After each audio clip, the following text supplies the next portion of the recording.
Hello guys, welcome back to our channel. तो I hope आप सभी अच्छे होंगे और अपनी अच्छे से पढ़ाई कर रहे होंगे। तो आज हम स्टार्ट करते हैं यूनिट नंबर 1 फिजिक्स का। ये हमारा जो सिलेबस है वो हमारे एकेटीयू का लेटेस्ट सिलेबस के अकॉर्डिंग हमने ये लिया है। उसमें ये सारे आपके टॉपिक्स हैं कवर्ड।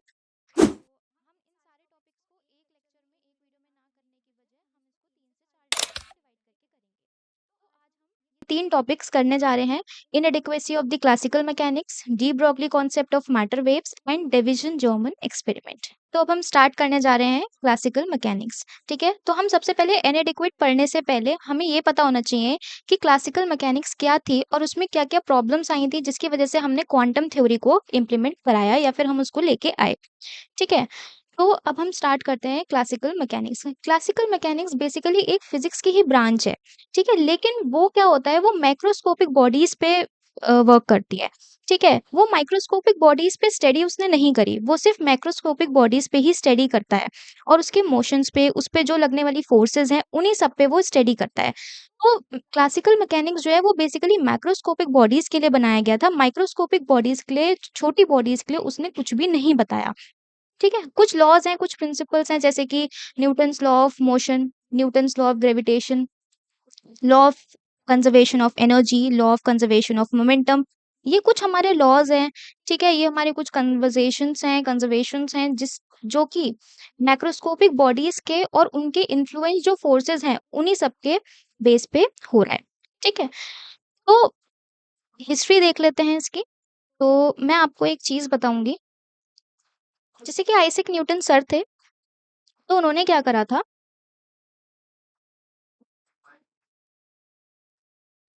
उन्होंने एक एक्सपेरिमेंट करा था, कार्डबोर्ड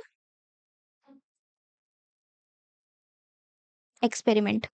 उन्होंने उन्होंने उस एक्सपेरिमेंट में क्या करा था कि कार्डबोर्ड लिए थे 3 और उसको ऐसे बीच में से ना काट लिया था और यहाँ पे एक स्क्रीन रखी थी। यहाँ पे उन्होंने जब टॉर्च, ये हमने एक टॉर्च ले रखी है, जब उन्होंने लाइट ऑन करी, जब उन्होंने टॉर्च ऑन करी, तो उन्होंने देखा कि जो आपकी लाइट है वो एज अ स्ट्रेट लाइन रे की फॉर्म में प्रोपोगेट करके स्क्रीन पे टकरा रही है और यहाँ पे जो है लाइट हमको शो हो रही है। ठीक है, वहीं पे ही उन्होंने क्या करा कि पहला कार्डबोर्ड तो उन्होंने ऐसे ही काटा, दूसरे कार्डबोर्ड को उन्होंने थोड़ा-सा नीचे को काटा और तीसरे कार्डबोर्ड को भी उन्होंने हाफ में डिवाइड करा।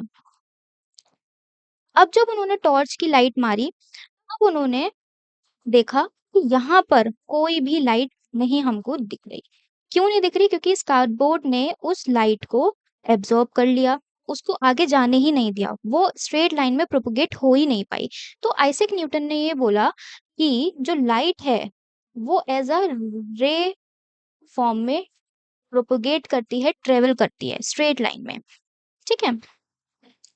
तो 17th सेंचुरी में light was considered as the fast moving elastic particles called corpuscle. ये जो हमने आपको थ्योरी बताई थी, जो अभी आइजैक न्यूटन सर ने करी थी कार्डबोर्ड से, उसी थ्योरी को हमने कॉर्पस्कल थ्योरी ऑफ लाइट बोला था।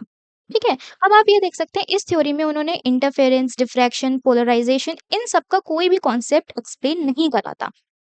उसके बाद यही उनका ड्रॉबैक था। उसके बाद हाइगन सर आए, उन्होंने ये बोला कि जो लाइट है, वो रे की फॉर्म में नहीं, वो एक वेव की फॉर्म में ट्रैवल करती है। ठीक है? तो ऐसे तो हाइगन सर ने कोई प्रूव नहीं कर पाए वो, उन्होंने सिर्फ बोला था। उसके बाद उनके एक स्टूडेंट थे यंग नाम के, उन्होंने एक्सपेरिमेंट किया और उन्होंने क्या पता लगाया, उन्होंने डबल सिंगल स्लिट एक्सपेरिमेंट करा था। तो उन्होंने उसमें एक्सपेरिमेंट में पता करा और उन्होंने वेरीफाई कराया कि जो लाइट है उसका वेव नेचर भी होता है। मान लीजिए ये स्लिट लगी हुई है, एक स्क्रीन है। ठीक है, हमने सिमिलरली टॉर्च की लाइट मारी, तो जो लाइट है वो सारे डायरेक्शंस में गई। हमने क्या देखा कि यहाँ पे ऐसे वेव्स बनना स्टार्ट हो गई, इंटरफेरेंस यहाँ पे इंटरफेयर होने लगी। ठीक है, और यहाँ से रेज जो है वो प्रोपगेट होके निकल गई। तो जहां से रेज प्रोपगेट होके निकल गई, यहाँ पे तो ब्राइट फ्रिंजेस डेवलप हो गए, ब्राइट लाइट आने लगी, ठीक है? यहाँ पे जब ये एक दूसरे से वेव टकरा रही थी, तो यहाँ पे इंटरफेरेंस शो होने लगा। यहाँ पे जहाँ पे इंटरफेरेंस होने लगा या फिर जहाँ पे लाइट प्रोपेगेट नहीं हो पाई, लाइट हमें नहीं आई, तो यहाँ सभी जगह पे आपको डार्क लाइट शो हुई, ठीक है? तो उन्होंने ये एक्सपेरिमेंट को प्रूव करा कि जो लाइट है, वो एज़ अ वेव नेचर भी पॉसेस करती है। Huygens gave the wave theory of the light. According to Huygens, light travels in the form of waves. उनके अकॉर्डिंग जो लाइट है वो वेव की फॉर्म में ट्रेवल करती है। इस थ्योरी में आपने देखा कि इंटरफेरेंस भी हो रहा है, डिफ्रैक्शन भी हो रहा है, पोलराइजेशन भी हो रहा है। तो बेसिकली यंग ने जो हमारा क्लासिकल थ्योरी में जो आइजैक न्यूटन सर से जो गलती हो रही थी या जो वो एक्सप्लेन नहीं कर पाए थे, वो सारे थ्योरीज यंग ने और हाइगन ने मिलके एक्सप्लेन कर दी। उसके बाद मैक्सवेल आए, उन्होंने इलेक्ट्रोमैग्नेटिक थ्योरी दी 1864 में। ठीक है, अब हम इनएडिक्वेसी की बात करते हैं। अब हम देखते हैं कि ऐसी क्या प्रॉब्लम्स आई क्लासिकल मैकेनिक्स में जिसकी वजह से हम क्वांटम मैकेनिक्स पे मूव ऑन करें। ठीक है, तो there are certain other experimentally observe phenomena which could not be explained on the above mentioned theory. जो हमने पीछे थ्योरीज देखी थी, न्यूटन की देखी थी, न्यूटन लॉ ऑफ मोशन की देखी थी, Newton law of universal gravitation की देखी थी या फिर मोमेंटम की देखी थी, तो उन सब में ये 4 कह सकते हो फिनोमेना या फिर और भी फिनोमेना हो सकते हैं, वो कोई भी एक्सप्लेन नहीं किए गए थे। ब्लैक बॉडी रेडिएशन हो गया, फोटो इलेक्ट्रिक इफेक्ट हो गया, कॉम्पटन इफेक्ट हो गया, हाइड्रोजन स्पेक्ट्रम हो गया, इन सब के कॉन्सेप्ट के बारे में उन्होंने कुछ बोला ही नहीं, उन्होंने कुछ स्टडी ही नहीं करी, ना उनके बारे में उन्होंने कुछ बताया। तो ये उनका एक ड्रॉबैक था। This inadequacy of classical mechanics led Max Planck in 1900 to introduce the new concept that emission or absorption of electromagnetic radiation take place as discrete quanta, each of which contain amount of energy h mu। तो ये क्या बोल रहे हैं? उसके बाद हमारे पास एक साइंटिस्ट आए, मैक प्लैंक नाम के, ठीक है? 1900 में उन्होंने क्या करा? उन्होंने ये बोला कि जो लाइट है, वो स्मॉल पैकेट्स में ट्रेवल करती है। ठीक है, लाइट जो है एक स्मॉल पैकेट्स में ट्रेवल करती है और उन पैकेट्स को हम बोलते हैं क्वांट। और इस क्वांटा में एक पर्टिकुलर एनर्जी होती है और उस एनर्जी की वैल्यू होती है एच म्यू। मतलब कि जो लाइट होती है वो एक पैकेट्स की फॉर्म में ट्रेवल करती है और उस पैकेट्स को, छोटे छोटे पैकेट्स को हम क्वांटा बोलते हैं और उस क्वांटा में एक पर्टिकुलर एनर्जी होती है जिस एनर्जी से वो ट्रेवल करती है, जिसकी एनर्जी की वैल्यू होती है एच म्यू। ठीक है, तो यही जो न्यू मैकेनिक्स का कॉन्सेप्ट है, यही हम क्वांटम मैकेनिक्स में इन लाते हैं। ठीक है, अब ये हो गया। उसके बाद आता है डी ब्रॉगली मैटर वेव। अब डी ब्रॉगली ने क्या बोला? उन्होंने मैटर को एज अ वेव और पार्टिकल नेचर दोनों ही बोला। ठीक है, उसके बाद अब मैटर जो है वो पार्टिकल तो है, ऑब्वियस सी बात है, पार्टिकल है, उसके अंदर कोई मास है, ठीक है? लेकिन डी ब्रॉगली ने बोला कि वो वेव नेचर भी पजेस करता है। ठीक है, जैसे कि हम मान लीजिए पेंसिल है, पेंसिल में अपना ही एक मास है, ठीक है? उसके अंदर छोटे-छोटे पार्टिकल्स है जिसकी वजह से ये पेंसिल एक बनी हुई है, ठीक है? अगर मैं इसे मूव करूँ, ठीक है? तो उन्होंने ये बोला कि जब कोई भी मैटर जिसके अंदर पार्टिकल्स हैं, अगर वो मूव करेगा, तो वो एक वेव की फॉर्म में ट्रेवल करेगा। उसके अंदर वेव प्रोपेगेट होगी, वो एक वेव की एक्जिस्टेंस में होगा। उन्होंने ये चीज़ बोली। Every moving particle has wave nature. उन्होंने बोला अगर कोई भी पार्टिकल है, जिसके अंदर एक मास है, तो वो अगर मूव कर रहा है, तो वो एक वेव नेचर भी पॉसेस करेगा।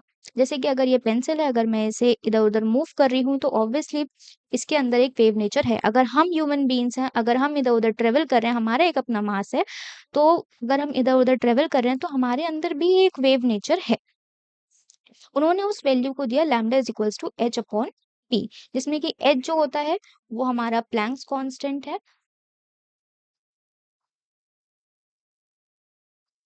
और जो पी है वो हमारा मोमेंटम है और जो लैम्डा है वो हमारी वेवलेंथ है। ठीक है,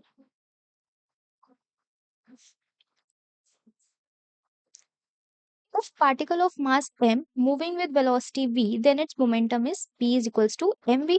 ठीक है, अगर कोई भी पार्टिकल है उसका मास m है, अगर वो किसी वेलोसिटी से मूव कर रहा है तो उसका जो मोमेंटम है वो mv हो जाएगा। ठीक है, और उस केस में जब वो मोमेंटम में आ जाएगा तो वो एक वेव की तरह काम करेगा। This equation connects wave nature and particle nature of matter. This wave is called matter wave. अब देखिए, lambda is equals to H upon P. ठीक है, पी क्या बताया हमने, mv। तो हम ये देख रहे हैं कि मास भी है, ये वेवलेंथ है। ठीक है, वेवलेंथ बेसिकली क्या करती है, वेव को मेजर करती है। इसका मतलब कोई भी पार्टिकल है, अगर उसमें मास है तो वो वेव प्रोड्यूस कर रहा है, जिसकी वजह से हम उसकी वेवलेंथ कैलकुलेट कर रहे हैं। तो इस फॉर्मूले से हम बिल्कुल बता सकते हैं कि लाइट के पास एक रे प्लस वेव नेचर दोनों ही एग्जिस्ट करते हैं। ठीक है, this wave is called matter wave. This equation holds good for elementary particle than massive particles. Obviously ये जो इक्वेशन है वो हमारा एलिमेंट्री पार्टिकल्स के लिए ज्यादा अच्छी है, क्योंकि एलिमेंट्री पार्टिकल्स में छोटे छोटे पार्टिकल्स, बड़े पार्टिकल्स नहीं, मैसिव पार्टिकल्स के लिए नहीं है। क्यों? क्योंकि छोटे पार्टिकल्स की वेवलेंथ हम कैलकुलेट कर सकते हैं, बट मैसिव पार्टिकल्स की हम कैलकुलेट नहीं कर सकते। जैसे कि अब आप फॉर्मूले से देखिए, अगर हम m को बढ़ाएंगे, ठीक है, तो लैम्डा जो है वो हमारा डिक्रीज करेगा। सिमिलरली अगर हम m को कम करेंगे तो हमारा वेवलेंथ बढ़ेगा। इसका मतलब जितना हम मास को कम रखेंगे उतना ही वेवलेंथ ज्यादा आएगा और हम इजीली मेजर कर सकते हैं। अगर हम मास को ही ज्यादा बढ़ा के रख देंगे तो वेवलेंथ तो कम आएगी, तो हम मेजर कैसे करेंगे उसको। तो इसीलिए हम जितना हो सके मास को कम रखते हैं, जिससे कि हमारा हम इजीली उसकी वेव को, उसकी वेवलेंथ को हम मेजर कर सके। ठीक है, जैसे कि अगर हम मान के चले, हम अपने ह्यूमन बॉडी का मान के चले, ठीक है, तो एच की वैल्यू जो प्लैंक कांस्टेंट की वैल्यू होती है वो 6.626 इंटू 10⁻³ होती है। ठीक है, तो हम लेके चल लेते हैं, हम इस वाली वैल्यू को निगलेक्ट करते हैं, हम सिर्फ ये वाली वैल्यू को लेके चलते हैं। मास हमने अपना ले लिया, मान लीजिए मैं 100 मान के चलती हूँ, और वेलोसिटी हम 10 मीटर पर सेकेंड से हम चल रहे हैं। ठीक है, इसको अगर आप सॉल्व करोगे तो कितना आएगा,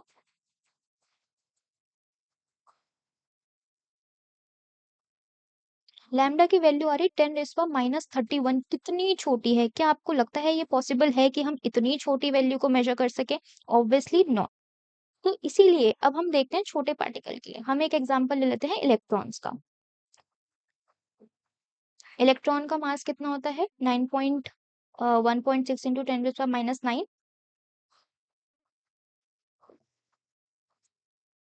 ठीक है,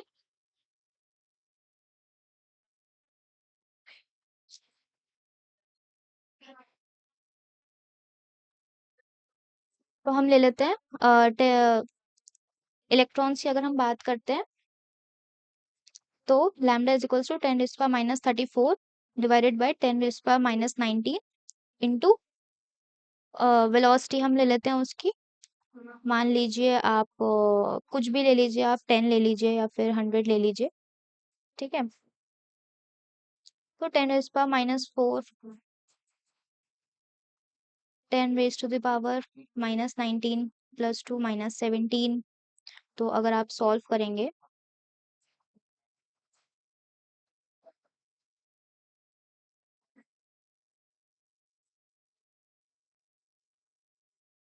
lambda is equals to 10⁻⁻17 metres. तो आप देख सकते हो वैल्यू में कितना वेरिएशन है। यहाँ पे इतनी छोटी वैल्यू आ रही, सॉरी, यहाँ पे इतनी छोटी वैल्यू आ रही थी और यहाँ पे इतनी आ रही है। तो ऑब्वियसली बात है कि हम इस वैल्यू को तो मेजर एक बार को कर सकते हैं, बट इतनी छोटी वैल्यू को हम मेजर नहीं कर सकते। ठीक है, तो यही रीजन है कि जो ये हमारी है, ये एलिमेंट्री के लिए ज्यादा अच्छी है वेवलेंथ निकालने के लिए एज कम्पेयर टू मैसिव। इसका प्रूफ देख लेते हैं। वैसे तो डी ब्रोगली ने ऐसा कुछ बता के नहीं गए, वो उन्होंने सिर्फ एक थ्योरी दी थी, उन्होंने कुछ एक्सप्लेनेशन या कुछ प्रैक्टिकली एक्सपेरिमेंटली प्रूव करके नहीं गए थे, उन्होंने सिर्फ एक थ्योरी दी थी। अब ये है, अगर हम इस पे प्रूफ पे चलें, तो lambda is equals to H upon P, हमने अभी पीछे देखा था। ठीक है। काइनेटिक एनर्जी आपको पता है हाफ एम वी स्क्वायर होती है। अब आपने क्या करा कि जो v है, v आपको पता है p जो होता है मोमेंटम होता है वो हमारा मास इनटू वेलोसिटी होता है। तो हमने यहाँ से v की वैल्यू p अपॉन m को हमने v की जगह पुट कर दी। जब हमने पुट करी तो हमने m स्क्वायर हो जाएगा नीचे और ऊपर m है तो हमने कैंसिल आउट कर दिया, तो half p square upon m हो जाएगा। फिर हमने यहाँ पे p स्क्वायर को यहीं रखा, 2m को हम इधर लेके चले गए तो 2m के e हो जाएगा और p under under root 2m के e हो जाएगा। अब हमने क्या करा कि इस p की वैल्यू को इक्वेशन नंबर 1 में पुट कर दिया। Lambda is equals to H upon P था, हमने उसको पुट कर दिया p के वैल्यू को, तो lambda is equals to H upon under root 2m K ई हो जाएगा। अब आप इस इक्वेशन से देख पा रहे हैं lambda is equals to H upon under root 2m K ई से आप देख पा रहे हैं कि जितना m हम कम रखेंगे उतना लैम्डा हमारा ज्यादा होगा, और इन अदर वर्ड्स अगर हम अपना m ज्यादा रखेंगे तो लैम्डा हमारा कम होगा। तो इससे अच्छी बात यही है कि हम मास को कम रखेंगे जिससे कि हम लैम्डा की वैल्यू को बढ़ा सकें और हम इजीली किसी भी पार्टिकल की वेवलेंथ कैलकुलेट कर सकें। फिर हम बात करते हैं वर्क एनर्जी थ्योरम की। Work energy according to work energy theorem क्या बोलती है कि work done is equals to the kinetic energy, मतलब जितना ज्यादा हम काइनेटिक एनर्जी जितना ज्यादा हम वर्क डन करेंगे वो हमारे काइनेटिक एनर्जी के इक्वल होगी। ठीक है, तो work done is equals to kinetic energy. Work done हमारा Q इंटू वी भी होता है। कैसे होता है? वर्क डन हमारा क्या होता है? Force into displacement. ठीक है, फोर्स हम ले लेते हैं Q या इलेक्ट्रॉन, Q ले लिया हमने। ठीक है, डिस्टेंस वो किस पोटेंशियल डिफरेंस पे काम कर रहा है? V। तो यहाँ से हमने ये इसका फॉर्मूला निकाला, Q W is equals to Q into V. ठीक है, तो जो वर्क डन होगा वो Q इंटू वी भी हो जाएगा इन केस ऑफ इलेक्ट्रॉन्स। तो हमने यहाँ से जब कंपेयर करा तो हमने देखा Ke is equals to Q V हो जाएगा। फिर हमने Ke की वैल्यू को इक्वेशन नंबर 2 में पुट करा। इक्वेशन नंबर 2 क्या थी हमारी? Lambda is equals to H upon under root K. तो हमने Ke की वैल्यू यहाँ पे पुट कर दी, तो हमारा फॉर्मूला जो है हमारा ये निकल के आ गया, lambda is equals to H upon under root 2m Q V. ठीक है, तो ये हमारा एक मेन फॉर्मूला है जो हमारा डी ब्रोगली ने प्रूफ करा था, एक थ्योरी में उन्होंने ये निकाला था। ठीक है, अगर हम इलेक्ट्रॉन्स की बात करें, ये हमारा जनरल फॉर्मूला है, आप इससे हर कोई किसी की वैल्यू को, आप किसी की वेवलेंथ को कैलकुलेट कर सकते हो। ये हमने एक इलेक्ट्रॉन्स का निकाल रखा है। ठीक है, तो हमने इलेक्ट्रॉन्स में यहाँ पे सारी वैल्यूज पुट करी और हमने ये जनरल फॉर्मूला निकाला है इसका, lambda is equals to 12.27 under root V. अगर मान लीजिए कभी ऐसा होता है, कभी कभी क्वेश्चन ऐसा भी आ जाता है जिसमें कि आपको इलेक्ट्रॉन्स की पोटेंशियल डिफरेंस गिवन होता है और आपको उसी का ही वेवलेंथ निकालना होता है, तो आप इतना सारा कैलकुलेशन करने की बजाय आप सिर्फ और सिर्फ डायरेक्टली ये फॉर्मूला लगा के उसकी पोटेंशियल डिफरेंस को पोटेंशियल की वैल्यू रख के आप डायरेक्टली इसकी लैम्डा की वैल्यू कैलकुलेट कर सकते हैं। ठीक है, तो इसमें बेसिकली इतना ज़्यादा कुछ, ये जो डी ब्रोगली का कॉन्सेप्ट है ये आपका डेविसन जर्मन जो अब हम नेक्स्ट पढ़ने वाले हैं इसके साथ कंबाइन करके पूछा जाता है। अगर ये अलग से पूछ रहा है तो वो आपसे ये क्वेश्चन पूछ लेगा कि what is the concept of de Broglie matter wave, तो ये आपका 2 नंबर में क्वेश्चन आ जाएगा। ठीक है, तो आपको इसका भी ये पूरा आप लिख देंगे और आप इसका प्रूफ करके आ जाएंगे तो आपको फुल मार्क्स मिल जाएंगे। अदरवाइज ये हमेशा डेविसन जर्मन के साथ मिलके आता है। अब न्यूमेरिकल की बात कर लेते हैं। अभी 3-4 साल में तो कोई ऐसा न्यूमेरिकल हमने नहीं देखा, बट हाँ 1920 में एक न्यूमेरिकल था, तो हम आपको उस रेफरेंस में बता देते हैं किस तरीके के न्यूमेरिकल्स पूछे जा सकते हैं, आप उस तरीके से प्रिपेयर कर लीजिएगा। ये बेसिकली 2 मार्क्स में ही पूछे जाते हैं, अगर पूछेंगे तो ज़्यादा नंबर में नहीं पूछेंगे। अगर वो 7 मार्क्स में भी पूछ रहा है तो वो उसके साथ कुछ ना कुछ लगा के उसके बाद आपको सेकंड में आपको ये एक न्यूमेरिकल दे देगा सेकंड पार्ट में। तो ये न्यूमेरिकल क्या बोलता है? Calculate the de Broglie Calculate the de Broglie wavelength of the electron having kinetic energy of 1 eV, given आपको मास गिवन है, न्यूट्रॉन का h गिवन है। ठीक है, आपको h की वैल्यू पता होनी चाहिए, प्लैंक्स कांस्टेंट की आपको वैल्यू पता होनी चाहिए, जरूरी नहीं है कि एग्जामिनर आपको हर बार दे दे। तो मास आपको गिवन है, h गिवन है, काइनेटिक एनर्जी आपको गिवन है। अब आपने डायरेक्टली, आपको डी ब्रॉगली का फॉर्मूला आपको बताया गया था, lambda is equals to h upon under root 2m K ई। ठीक है, तो आपने उसमें सारी वैल्यूज पुट करी और आपकी लैम्डा की वैल्यू निकल के आ गई 0.286 एंगस्ट्रॉम। ठीक है, अब आते हैं डेविसन जर्मन एक्सपेरिमेंट में। डेविसन जर्मन एक्सपेरिमेंट जो है वो क्या बोलता है, जैसे डी ब्रोगली ने सिर्फ एक हाइपोथेसिस दी थी, उसने सिर्फ एक्सप्लेन किया था, उसने सिर्फ एक थ्योरी दी थी। ठीक है, उन्होंने कुछ एक्सपेरिमेंटली प्रूव नहीं करा था कि जो मैटर होता है वो वेव नेचर भी पजेस करता है। तो ये चीज डेविसन जर्मन ने अपने एक्सपेरिमेंट में करी। उन्होंने एक एक्सपेरिमेंट लिया, उसमें उन्होंने प्रूव करा कि जो मैटर है उसमें वेव नेचर भी होता है। डेविसन जर्मन एक बहुत ही इम्पोर्टेंट टॉपिक है। ठीक है, ये लगातार 2-3 सालों से तो पूछा जा रहा है और पहले प्रीवियस ईयर में भी पूछा गया है। और ये या तो आपको अलग से भी पूछ सकता है, अदरवाइज़ वो आपको डी ब्रोगली के साथ कनेक्ट करके पूछ लेगा, तो आपको डी ब्रोगली का भी एक्सप्लेन करना पड़ेगा और यहाँ पे डेविसन जर्मन का जो मैं बताने जा रही हूँ, आपको वो भी एक्सप्लेन करना पड़ेगा। तो इसमें किस तरह के क्वेश्चन पूछे जाते हैं, जैसे कि describe the experiment of Davisson and Germer to demonstrate the wave character of the electron. अगर आपसे सिर्फ इतना पूछता है तो जो मैं आपको अब कराने जा रही हूँ आप वो दीजिएगा, और डी ब्रोगली का जो मैंने अभी आपको प्रूफ कराया था ये वाला आप सिर्फ ये करिएगा। अगर वो आपसे इस तरीके का क्वेश्चन बोलता है, describe the Davisson Germer experiment with a neat diagram, how does this experiment verify de Broglie hypothesis of matter wave, तो आपको जितना मैंने अभी बताऊंगी वो, और जो आपने प्रीवियस डी ब्रोगली में जितना भी पढ़ा है वो आपको सारा कुछ एक्सप्लेन करना पड़ेगा। तो फिर आपने देख लिया कि किस तरीके के क्वेश्चन पूछे जाते हैं। तो अब हम देखते हैं, अब हम डेविसन जर्मन एक्सपेरिमेंट को आगे बढ़ते हैं।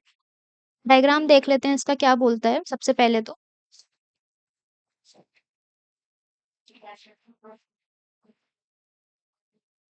एक इन्होंने क्या करा है, एक निकल क्रिस्टल लिया है। ठीक है, उन्होंने एक उन्होंने एक निकल क्रिस्टल लिया है और एक कॉलीमीटर लिया है। इसमें इन्होंने एक हीटेड फिलामेंट लगा दिया है। ठीक है, अब क्या होता है,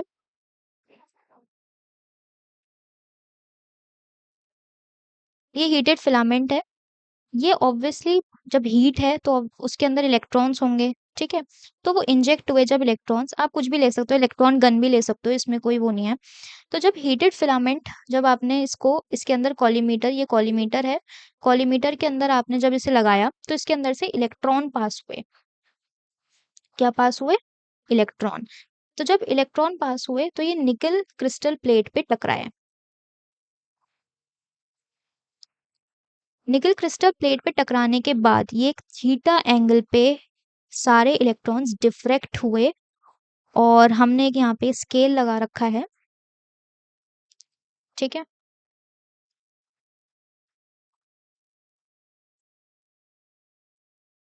ये हमने यहाँ पे एक स्केल लगा रखा है। यहाँ पे हमने एक मूवेबल डिटेक्टर बोल लीजिए या कलेक्टर बोल लीजिए, वो लगा रखा है। उसके बाद हमने एक गैल्वेनोमीटर लगाया है। ठीक है, पहले मैं डायग्राम आप एक बार बना लेती हूँ, फिर मैं आपको अच्छे से पूरा एक्सप्लेन कर दूंगी कि इस डायग्राम में बेसिकली चल क्या रहा है। ठीक है, देखो इसमें क्या हो रहा है, हीटेड फिलामेंट है, इसमें इलेक्ट्रॉन निकले, यहाँ से इलेक्ट्रॉन्स इलेक्ट्रॉन्स जो हैं वो जब निकले तो वो सीधे जाएं, इसकी वजह से हमने कॉलीमीटर लगाया। कॉलीमीटर का काम क्या है कि जो इलेक्ट्रॉन्स यहाँ से इंजेक्ट हो रहे हैं वो स्ट्रेट लाइन में या फिर वो सीधे डायरेक्शंस में निकल क्रिस्टल प्लेट को हिट करें। ठीक है, तो वो हिट करे और उसके बाद वो एक पर्टिकुलर एंगल पे, थीटा एंगल पे वो डिफ्रैक्ट होके आए, डिफ्रेक्ट हुए और एक एंगल पे इस स्केल पे टकराए। इस स्केल पे टकराए, उसके बाद मूवेबल कलेक्टर ने इन सब इलेक्ट्रॉन्स को अपने अंदर खींच लिया, अपने अंदर इसको इंजेक्ट करा लिया। और जब इंजेक्ट करा लिया तो गैल्वेनोमीटर ने स्पीड देखी और एंगल देखा। ठीक है, किस एंगल पे, किस स्पीड पे इलेक्ट्रॉन्स अंदर आ रहे हैं और कितनी करंट वो हमारी प्रोड्यूस कर रहे हैं, कितनी वेव्स प्रोड्यूस हो रही हैं, उस वेव से कितना करंट प्रोड्यूस हो रहा है। ठीक है, तो बेसिकली ये जो एक्सपेरिमेंट था जब उन्होंने ये करा तो उन्होंने इसमें से यही पता लगाया कि इलेक्ट्रॉन्स जब हमारे इंजेक्ट हुए तो वो किस पर्टिकुलर एंगल पे जाके फिर हमारे जब इलेक्ट्रॉन्स कितनी स्पीड से वो डिफ्रैक्ट हुए, और जब डिफ्रैक्ट हुए तो उन्होंने कितनी तेज अपना करंट बनाया तो एक वेव की फॉर्म में वो ट्रेवल हुए। तो इस पर्टिकुलर एक्सपेरिमेंट से उन्होंने यही प्रूव करा कि जो रे है वो वेव की जो लाइट है, तो उन्होंने ये तो उन्होंने ये पता लगाया कि जो लाइट है वो वेव नेचर भी पजेस करती है, या फिर हम बोल लें कोई मैटर। ठीक है, तो ये डायग्राम है। तो यही डायग्राम हमने यहाँ पे बना रखा है कि हीटेड फिलामेंट है, यहाँ से इलेक्ट्रॉन्स निकले स्ट्रेट लाइन में हमने कॉलीमेटर लगाने का मेन मोटिव यही था कि हमारे जो सारे इलेक्ट्रॉन्स हैं वो हमारे सीधे डायरेक्शन में और कहीं इधर उधर मतलब स्कैटर ना करें, इधर उधर फैले ना, वो इतने ही पोर्शन में, इतने ही एक पर्टिकुलर एरिया से इलेक्ट्रॉन्स निकले और वो निकल क्रिस्टल प्लेट पे टकराएं। एक जिस एंगल पे वो टकराएंगे, फिर वो जब डिफ्रेक्ट होंगे एक पर्टिकुलर एंगल पे, तो वो एक स्केल पे हमारा मेजर हो जाएगा वो कितने एंगल पे टकरा रहे हैं। फिर वो मूवेबल कलेक्टर में या मूवेबल डिटेक्टर आप बोल लीजिए इसे, उन सब में वो सारे इलेक्ट्रॉन्स कलेक्ट हो रहे हैं। कलेक्ट होने के बाद गैल्वेनोमीटर चेक कर रहा है कि वो किस एंगल पे किस स्पीड पे कितने इलेक्ट्रॉन्स हमारे आए और वो कितना करंट प्रोड्यूस कर रहे हैं जिसकी वजह से हमारी वेव प्रोड्यूस हो रही है। तो यही हमारा बेसिकली डेविसन जर्मन का एक्सपेरिमेंट बोलता है। प्रिंसिपल की अगर हम बात कर लें तो वही बात है, according to de Broglie hypothesis every moving particle has wave nature. De Broglie ने हाइपोथेसिस में ये तो बता दिया था कि हर मूविंग पार्टिकल के पास वेव नेचर है, उन्होंने ये इक्वेशन भी दे दी थी, लेकिन उन्होंने कोई एक्सपेरिमेंटली प्रूव नहीं करा था। उस प्रूफ को डेविसन जर्मन ने अपने एक्सपेरिमेंट में प्रूव करा कि वेव नेचर भी इलेक्ट्रॉन्स प्रोड्यूस करते हैं। एक्सपेरिमेंट सेटअप देख लेते हैं, वर्किंग देख लेते हैं। आपने देख ही लिया, हमने एक हीटेड फिलामेंट लिया है जो कि इलेक्ट्रॉन्स को इंजेक्ट करा रहा है, एक सोर्स है वो। इलेक्ट्रॉन्स हमारे एमिट हो रहे हैं और एक्सेलरेट हो रहे हैं पोटेंशियल डिफरेंस पे। जो ये इलेक्ट्रॉन्स इंजेक्ट हो रहे हैं, अब भाई जब इलेक्ट्रॉन्स निकले तो उनको एक स्पीड भी तो चाहिए, उनको एक अपना एक पोटेंशियल डिफरेंस, उनको एक एक्सेलरेट के लिए कुछ चाहिए। तो उसके लिए हम यहाँ पे एक वी पोटेंशियल पे एक पोटेंशियल डिफरेंस सेट कर देते हैं जिससे कि इलेक्ट्रॉन्स रुके ना बीच में, वो इजीली मूव कर सकें एक पर्टिकुलर स्पीड पे। तो हमने एक पोटेंशियल डिफरेंस सेट कर रखा है। The accelerated electrons beam fall on the nickel crystal, फिर उसके बाद जो एक्सेलरेटेड इलेक्ट्रॉन्स हैं वो निकल क्रिस्टल प्लेट पे टकराएंगे और टकराने के बाद वो एक मूवेबल डिटेक्टर में कलेक्ट हो जाएंगे और वहां पे जाके हम गैल्वेनोमीटर के थ्रू हम डिटेक्ट कर लेंगे कितने एंगल पे कितने इलेक्ट्रॉन्स हमारे टकराए और कलेक्ट हुए। अब हम ऑब्जर्वेशन देख लेते हैं जो डेविसन जर्मन ने एक्सपेरिमेंट में अपने दिखाया था कि काइनेटिक एनर्जी आपको पता है हाफ एम वी स्क्वायर होती है। काइनेटिक एनर्जी वी ई भी होती है। वी ई कैसे हो जाती है हमारी, वही चीज हो जाती है कि काइनेटिक एनर्जी क्या होता है, कितनी स्पीड से कोई भी चार्ज ट्रेवल कर रहा है। ठीक है, तो हमारी ई जो हो गई वो इलेक्ट्रॉन हो गया, इलेक्ट्रॉन जा रहा है और किस पोटेंशियल डिफरेंस पे एक्सेलरेट होके जा रहा है, तो वो हमारी काइनेटिक एनर्जी दिखाती है। काइनेटिक एनर्जी का बेसिकली मतलब ही यही होता है, कोई भी चीज कितनी स्पीड से एक्सेलरेट होके जा रही है।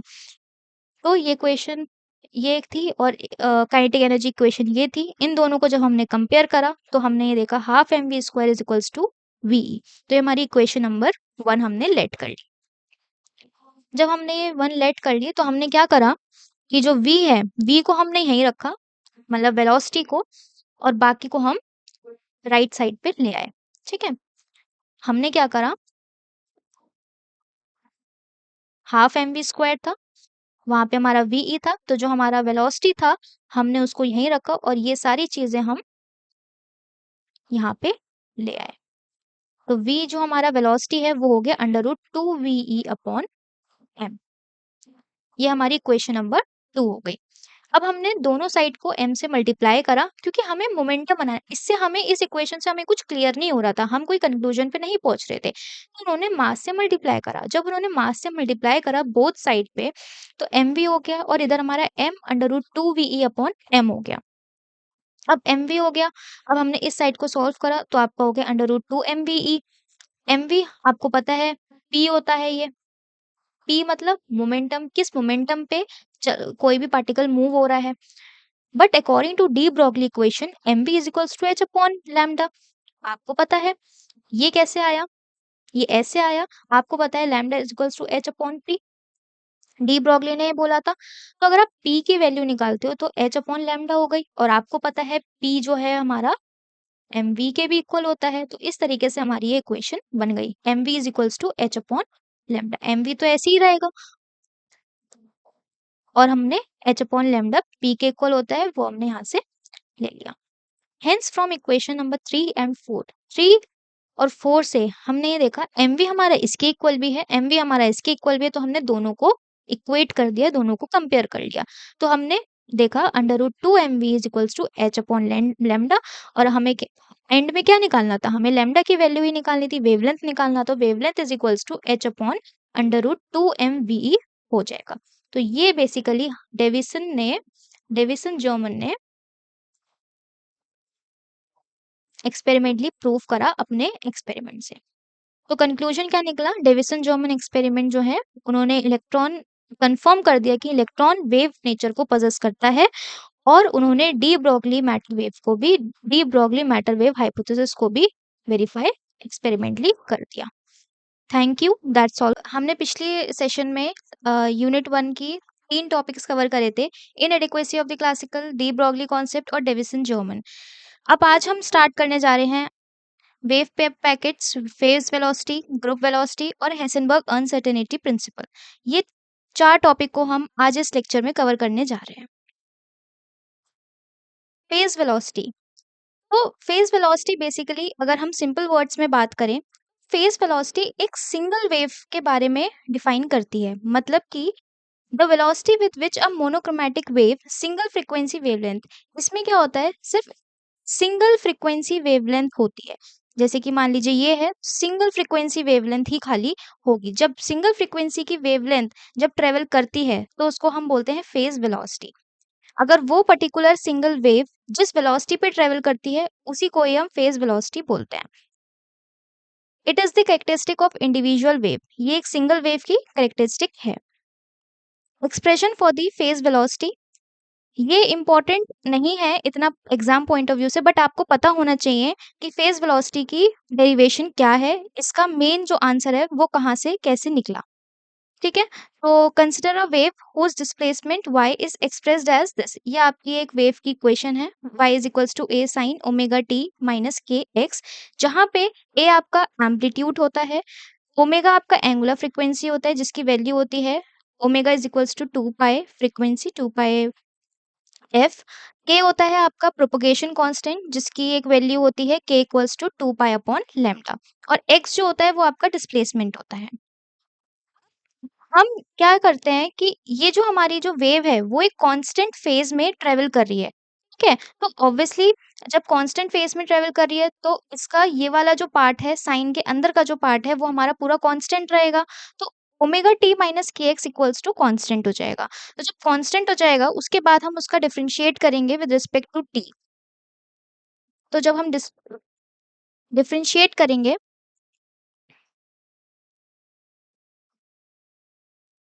कांस्टेंट है ये हमारा, तो आपको डिफरेंशिएशन आता होगा। तो अगर हम इस वाले का डिफरेंशिएशन करेंगे तो ओमेगा आ जाएगा, टी का डिफरेंशिएशन करेंगे तो 1 आ जाएगा, माइनस के और omega del X upon dt आ जाएगा। ठीक है, कांस्टेंट है तो कांस्टेंट का डिफरेंशिएशन 0 ही होता है। फिर आ जाएगा K del X upon dt is equals to w omega upon 2। ठीक है, अब dx upon dt is equals to omega upon K, ये जो हमारा है ये इसको हम बोलते हैं वेलोसिटी। वेलोसिटी क्या होता है हमारा, वेलोसिटी होता है डिस्प्लेसमेंट अपॉन टाइम। तो dx अपॉन dt क्या हो जाएगा हमारा, vp, vp मतलब हमारा हो गया फेज वेलोसिटी। तो बेसिकली फेज वेलोसिटी जो हमारी निकल के आई वो हो गई ओमेगा अपॉन 2। वेव पैकेट्स की अगर हम बात करें तो जैसे कि फेज वेलोसिटी था, फेज वेलोसिटी हम सिंगल वेव के बारे में बात कर रहे थे, लेकिन जो वेव पैकेट है, वेव पैकेट में हम मल्टीपल ग्रुप ऑफ वेव्स की बात करते हैं। जब ग्रुप ऑफ वेव्स जब हमारी ट्रेवल करती हैं किसी भी फेज में with different frequency with different wavelength, उसी को ही हम बोलते हैं wave packet. A wave packet is a group of waves with slightly different wavelength and velocity such that they interfere constructively over a small region of space. मतलब कि मान लीजिए आपकी ये कोई भी वेव है, ये आपकी ट्रेवल कर रही है, तो जब आपकी मल्टीपल वेव्स हैं और जब ये आपकी ट्रेवल कर रही है with in any face, with in any medium, तो यही हमारी हो गई वेव पैकेट। ठीक है, इसकी आपकी खाली इतनी ही डेफिनेशन है, जब एग्जाम में आएगा तो आपको इतना ही लिख के आना है और आपको एक डायग्राम ये बना देना है। फिर हम बात करते हैं ग्रुप वेलोसिटी। जब हमारी बहुत सारी वेव्स, ग्रुप ऑफ वेव्स जब ट्रेवल करती है विद डिफरेंट वेलोसिटी विद किसी भी मीडियम में, उसी को ही हम बोलते हैं ग्रुप वेलोसिटी। जब मल्टीपल वेव्स, जब ग्रुप ऑफ वेव्स जब ट्रेवल करती है किसी भी मीडियम में, the velocity with which a wave packet travel in a medium is known age group velocity. Group velocity basically कुछ भी नहीं है, जो वेव पैकेट जो हमने पढ़ा था जिसमें कि हमारी बहुत सारी वेव्स जब ट्रेवल कर रही थी, उसी वेलोसिटी को निकालने के लिए उसी वेलोसिटी को हमने बोल दिया ग्रुप वेलोसिटी, जब वो किसी भी मीडियम में ट्रेवल करती है वो वेव। एक्सप्रेशन, एक्सप्रेशन इतना इंपॉर्टेंट नहीं है, बट आपको फिर भी पता होना चाहिए कि ग्रुप वेलोसिटी का एक्सप्रेशन जो है हमारा Vg is equals to D omega upon D K, वो कहाँ से आया है। मान लीजिए आपके पास दो वेव्स हैं, एक आपके पास ये वेव है, एक आपके पास ये वेव है। y1 is equals to a sin omega 1t minus k1x, और अब आपकी जो सेकंड वेव है y2 is equals to a sin omega t minus k2x। जब आप इन दोनों वेव्स का सुपरपोजिशन करेंगे, सुपरपोजिशन का मतलब होता है जब आप एक वेव को दूसरी वेव के ऊपर रखते हैं, तो आपके पास इस तरीके की वेव्स बनने लग जाएँगी। आपका जो वेव है वो आपकी वेवलेंथ बढ़ जाएगी, ठीक है? और आपके पास इस तरीके की वेव्स प्रोड्यूस होने लग जाएँगी। जो आपकी सेम एम जब आपकी वेव्स इस तरीके की होंगी, अगर वो सुपर इम्पोज़ करेंगी, तो उसका जो एम्पलीट्यूड होता है, वो हमारा बढ़ जाता है, ठीक है? अगर आपके पास 2 वेव्स हैं इस तरीके में, डिफरेंट डायरेक्शंस में मूव कर रही है, डिफरेंट उनकी स्पीड है, तो उस केस में आपके पास डिस्ट्रक्टिव इंटरफेरेंस होता है, जिसमें कि आपकी कुछ वेव्स ऐसे जाती हैं, कुछ छोटी, बड़ी, इस तरीके की आपके पास वेरिएशंस दिखाई देते हैं। तो जब हमने सुपर इम्पोज़ किया, तो आपके पास इस तरीके की वेव्स बन गई, दोनों जब हमने वेव्स को कंबाइन करा। जब आपने दोनों को ऐड किया y1 प्लस y2, आपके पास हो गया a sin omega 1 t minus k1x plus a sin omega t minus k2x। फिर आपने a को कॉमन निकाल लिया, क्योंकि यहाँ पे भी a था, यहाँ पे भी a था, तो हमने a को कॉमन निकाल लिया। यहाँ पे आ गया sin omega 1 t minus k1x plus sin omega t minus k2x। ठीक है, अब आपको पता होना चाहिए कि sin c plus sin d का फॉर्मूला होता है मैथ्स में 2 sin c plus d cos c minus d upon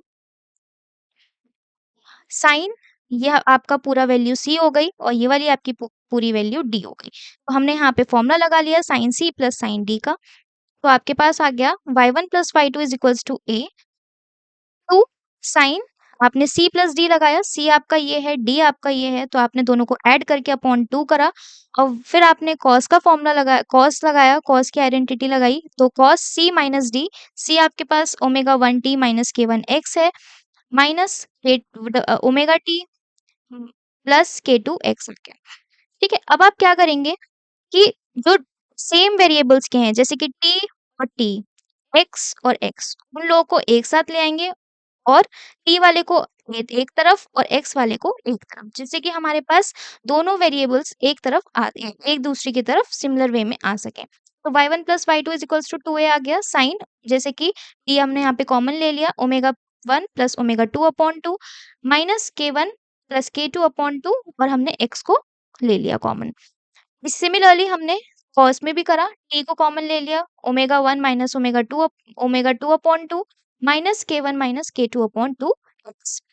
अब हमने क्या करा, y1 प्लस y2 को हमने एक सिंगल y में लेट कर लिया, इस पूरी आइडेंटिटी को हमने ओमेगा में कर लिया, k1 प्लस k2 को हमने k में कर लिया,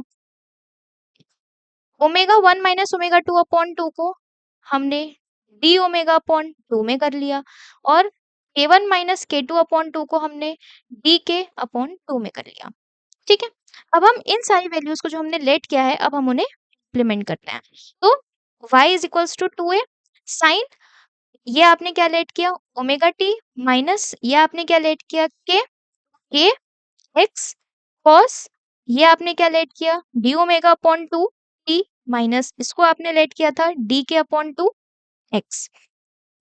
उसके बाद y इज इक्वल्स टू हमने cos को इधर शिफ्ट कर लिया है sin को इधर शिफ्ट कर लिया है 2a cos cos वाला टर्म इधर आ गया sin वाला टर्म इधर आ गया। ठीक है अब हमने क्या करा हमने 2a cos d omega T D omega upon to T minus D K upon to के एक्स को हमने a लेट कर लिया हमने इस पूरी टर्म को a लेट कर लिया जिससे कि हमारा जो आइडेंटिटी है वो थोड़ी शॉर्ट हो जाए। तो हमने क्या कर लिया y is equals to a ये पूरी टर्म को हमने a लेट कर लिया है तो a sin omega t minus K x आपका भाग के निकल गया वैल्यू। तो ग्रुप वेलोसिटी क्या होता है vg इज इक्वल्स टू हमने जब इसको निकाला तो vg is equals to D omega upon two upon D K upon two इस टर्म से हमने निकाल लिया 2 से 2 कट गया उसके पास हमारे पास फाइनल आंसर आ गया डी ओमेगा अपॉन डी के। तो Vg इज इक्वल्स टू आ गया डी ओमेगा अपॉन डी के। तो ये आपका एक प्रूफ था इंपॉर्टेंट नहीं है बट आपको पता होना चाहिए कि Vg या फिर Vp किसी की वैल्यू कहाँ से आपको आ रही है। लेकिन हाँ इसके जो रिलेशन है फेस वेलोसिटी और ग्रुप वेलोसिटी का वो बहुत ही इंपॉर्टेंट है ये एग्जाम में बहुत बार आता है। आपके पास क्वेश्चन इस तरीके का बन सकता है या तो वो आपसे फेज वेलोसिटी की डेफिनेशन पूछ लेगा वेव पैकेट की डेफिनेशन पूछ सकता है ग्रुप वेलोसिटी की डेफिनेशन पूछ सकता है 2-2 मार्क्स में। लेकिन जो एक्सप्रेशन फॉर द ये आपका है relation between the phase velocity and the group velocity वो हमेशा 7 नंबर में पूछा जा सकता है और पूछा जाता है 2-3 सालों से लगातार पूछ रहे हैं। अब हम बात करते हैं for the dispersive medium. Dispersive medium का मतलब है कि वेलोसिटी आपकी फ्रीक्वेंसी के ऊपर डिपेंड कर रही है। ठीक है हम हमने ग्रुप वेलोसिटी की वैल्यू निकाली थी Vg is equals to D omega upon D K. Phase velocity की हमने निकाल ली है Vp is equals to omega upon K. ठीक है अब हम ओमेगा को यहीं रखते हैं और के को हम Vp के पास लेके जाते हैं के इंटू Vp आ जाएगा फिर हम डिफ्रेंशिएट कर देंगे विद रिस्पेक्ट टू के। जब हम डिफ्रेंशिएट करेंगे तो डी ओमेगा अपॉन डी के इज इक्वल्स टू के। अब हमने के रिस्पेक्ट में क्या है यहाँ पे प्रोडक्ट रूल लग जाएगा प्रोडक्ट रूल आप लोगों को पता होगा जब हमारा ओमेगा इज इक्वल्स टू के वीपी है तो डी ओमेगा अपॉन डी के तो आ ही जाएगा। फिर जब आप पहले पहले सेम एज इट इज रहता है प्रोडक्ट रूल में और इसका डिफरेंशिएट होता है तो डी अपॉन डी के वीपी प्लस उसके बाद के का डिफरेंशिएशन होगा तो के का 1 आ जाएगा और ये आपका एज इट इज रहेगा। तो आपके पास वैल्यू क्या निकल के आ गई डी ओमेगा अपॉन डी के इज इक्वल्स टू के डी वीपी अपॉन डी के प्लस वीपी। ठीक है उसके बाद हमने क्या करा डी ओमेगा अपॉन डी के की वैल्यू इक्वेशन नंबर 1 में पुट कर दी। यहाँ पे हमारी इक्वेशन नंबर 1 थी Vg is equals to D omega upon D K हमने वहां पे पुट कर दिया क्योंकि हमें बेसिकली क्या करना है हमें रिलेशन फाइंड करना है Vp और Vg के बीच में तो हमें उसी के साथ आगे पीछे गेम खेलना है। तो Vg इज इक्वल्स टू हमने यहाँ पे वैल्यू निकाली Vp प्लस के dVp अपॉन Vk। तो ये आपकी इक्वेशन नंबर 2 हमने इसको लेट कर लिया। यहाँ पे हमारे पास कुछ वेरिएबल्स हैं जैसे कि k हो गया dVp अपॉन dk हो गया मतलब ये तो चलो ठीक है dVp हम रख सकते हैं बट dk को हम नहीं रख सकते बिल्कुल भी तो हमें इन सबको अभी रिमूव करना है। तो हमने k की आपको वैल्यू पता है हमने अभी पीछे देखी थी प्रोपगेशन कांस्टेंट होता है उसकी वैल्यू होती है k is equals to 2 pi upon lambda. ठीक है तो हमने इसको डिफरेंशिएट कर लिया क्योंकि हमको क्या चाहिए था हमको डीके की वैल्यू भी निकालनी थी। ठीक है तो हमने इसको डिफरेंशिएट कर लिया डिफरेंशिएट रिस्पेक्ट टू लैम्डा तो हमारा आ गया DK upon D lambda is equals to 2 पाई।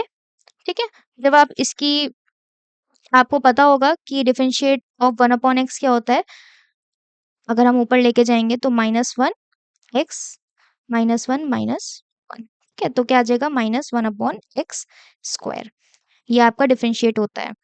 तो उसी तरीके से हमने लैम्डा का किया है तो हमारे पास क्या वैल्यू निकल के आई -2 पाई अपॉन लैम्डा स्क्वायर। तो डी के इज इक्वल्स टू, अब हमको क्या चाहिए, हमको डी के ही तो चाहिए, हमको के की वैल्यू पता चल गई 2 पाई अपॉन लैम्डा, हमको डी के की वैल्यू रिमूव करनी है। तो डी के इज इक्वल्स टू हो गया -2 पाई अपॉन लैम्डा स्क्वायर, और यहाँ पे हमने क्रॉस मल्टीप्लाई कर दी तो हमारा डी लैम्डा आ गया। ठीक है, अब हमारे पास सारी वैल्यूज मिल गई, हमको के मिल गया, डी के मिल गया। अब हम सारी वैल्यूज को इक्वेशन नंबर 2 में पुट कर देते हैं। तो हमारा आ जाएगा VG is equals to VP plus K की वैल्यू क्या थी 2 pi upon lambda into DVP as it is रहेगा, और डी के की वैल्यू हमने क्या निकाली -2 पाई अपॉन लैम्डा स्क्वायर और इंटू डी लैम्डा। ये सारी वैल्यूज पुट कर ली, फिर हमने इसको कैंसिल आउट कर दिया जो कैंसिल हो रहा था। उसके बाद आपके पास निकल के आया Vg is equals to Vp minus lambda dVp upon D lambda. यही हमारा बेसिकली रिलेशन है between phase velocity and the group velocity. ठीक है, अगर हम नॉन डिस्पर्सिव मीडियम की बात करें कि वेलोसिटी जो है वो फ्रीक्वेंसी पे डिपेंड नहीं कर रही, तो उस केस में जो हमारी dVp है उसकी वैल्यू 0 हो जाती है। अगर वैल्यू आपकी dVp की 0 हो गई तो बेसिकली ये पूरा टर्म तो आपका 0 ही बन गया। तो आपके पास क्या बचा Vg is equals to Vp, मतलब कि फेज वेलोसिटी और group velocity non dispersive medium में दोनों ही इक्वल रहती हैं। ठीक है, इसके बेस पे क्वेश्चंस मैं आपको बताती हूँ। पीवाईक्यूज जो आए हैं, पहला पीवाईक्यू आया है describe the term wave packet in quantum mechanics. ये आपका 24-25 में आया था 2 मार्क्स में, जो कि मैंने आपको बताया डेफिनेशन प्लस एक डायग्राम, इतना सफिशिएंट रहता है इस क्वेश्चन के लिए। सेकेंड आया था what do you understand by the phase velocity and the group velocity, ये आपका 2 मार्क्स में आया था। इन दोनों में आपको डेफिनेशन प्लस आपको डायग्राम शो कर देना है। फिर आपके पास ये एक मेन क्वेश्चन है जो कि बहुत बार पूछा जा चुका है और ये पूछा जाता है, distinguish between phase velocity of the wave packet and establish the relationship between them. इस केस में अगर आपको आपको ये पूछ रहा है distinguish between phase velocity of a wave packet, तो आपको फेज वेलोसिटी की डेफिनेशन, उसका फिर डेरिवेशन जो मैंने आपको कराया है वो, फिर आपको ग्रुप वेलोसिटी की आप डेफिनेशन डिफाइन कर सकते हो, और फिर उसके बाद रिलेशन तो आपको अच्छे से बताना पड़ेगा। ठीक है, now let's move to our next topic that is Heisenberg uncertainty principle. Heisenberg क्या बोलते हैं, उन्होंने ये बोला कि हम किसी भी पार्टिकल की, हम अगर इस वाले अगर हम बात करते हैं तो हम क्वांटम मैकेनिक्स की बात करते हैं। क्वांटम मैकेनिक्स में हम माइक्रो पार्टिकल्स की बात करते हैं, छोटे छोटे पार्टिकल्स की, जैसे इलेक्ट्रॉन हो गया, न्यूट्रॉन हो गया, प्रोटॉन हो गया, तो हम उन पार्टिकल्स की हम बात करते हैं। ठीक है, तो हम उन्होंने ये बोला कि हम किसी भी माइक्रो पार्टिकल्स एग्जैक्ट पोजीशन हम नहीं निकाल सकते, या फिर एग्जैक्ट हम मोमेंटम नहीं निकाल सकते एक साथ में। मतलब कि या तो हम किसी भी एलिमेंट की पोजीशन निकाल सकते हैं एक पॉइंट पे, एक टाइम पे, या फिर हम मोमेंटम निकाल सकते हैं। दोनों ही चीज एक पर्टिकुलर टाइम पे नहीं निकाल सकते। The exact and simultaneous determination of the position and momentum of a moving particle और the micro particle electrons is impossible. हम एग्जैक्ट या फिर साइमल्टेनियस डिटरमाइन नहीं कर सकते किसी की भी पोजीशन या फिर मोमेंटम एक साथ में। अलग अलग हम डेफिनेटली बता सकते हैं, बट एक पर्टिकुलर टाइम पे हम दोनों ही चीज नहीं बता सकते। एग्जाम्पल ले लेते हैं, हमने एक इलेक्ट्रॉन लिया है, ठीक है, उसका मास आपको पता है 9.1 इंटू 10⁻³ kg होता है। ठीक है, हमने एक पर्टिकुलर टाइम ले लिया t। अगर आपको किसी की वेलोसिटी पता है, अगर आपको किसी की वेलोसिटी पता है तो डेफिनेटली आपको मोमेंटम भी पता होगा, क्योंकि p is equals to mv होता है, तो आप इजिली किसी की भी मोमेंटम निकाल सकते हैं। मास की आपको वैल्यू पता है, वेलोसिटी की आपको वैल्यू पता है, तो आप मोमेंटम निकाल सकते हैं। लेकिन आप किसी की पोजीशन उस टाइम पे नहीं निकाल सकते।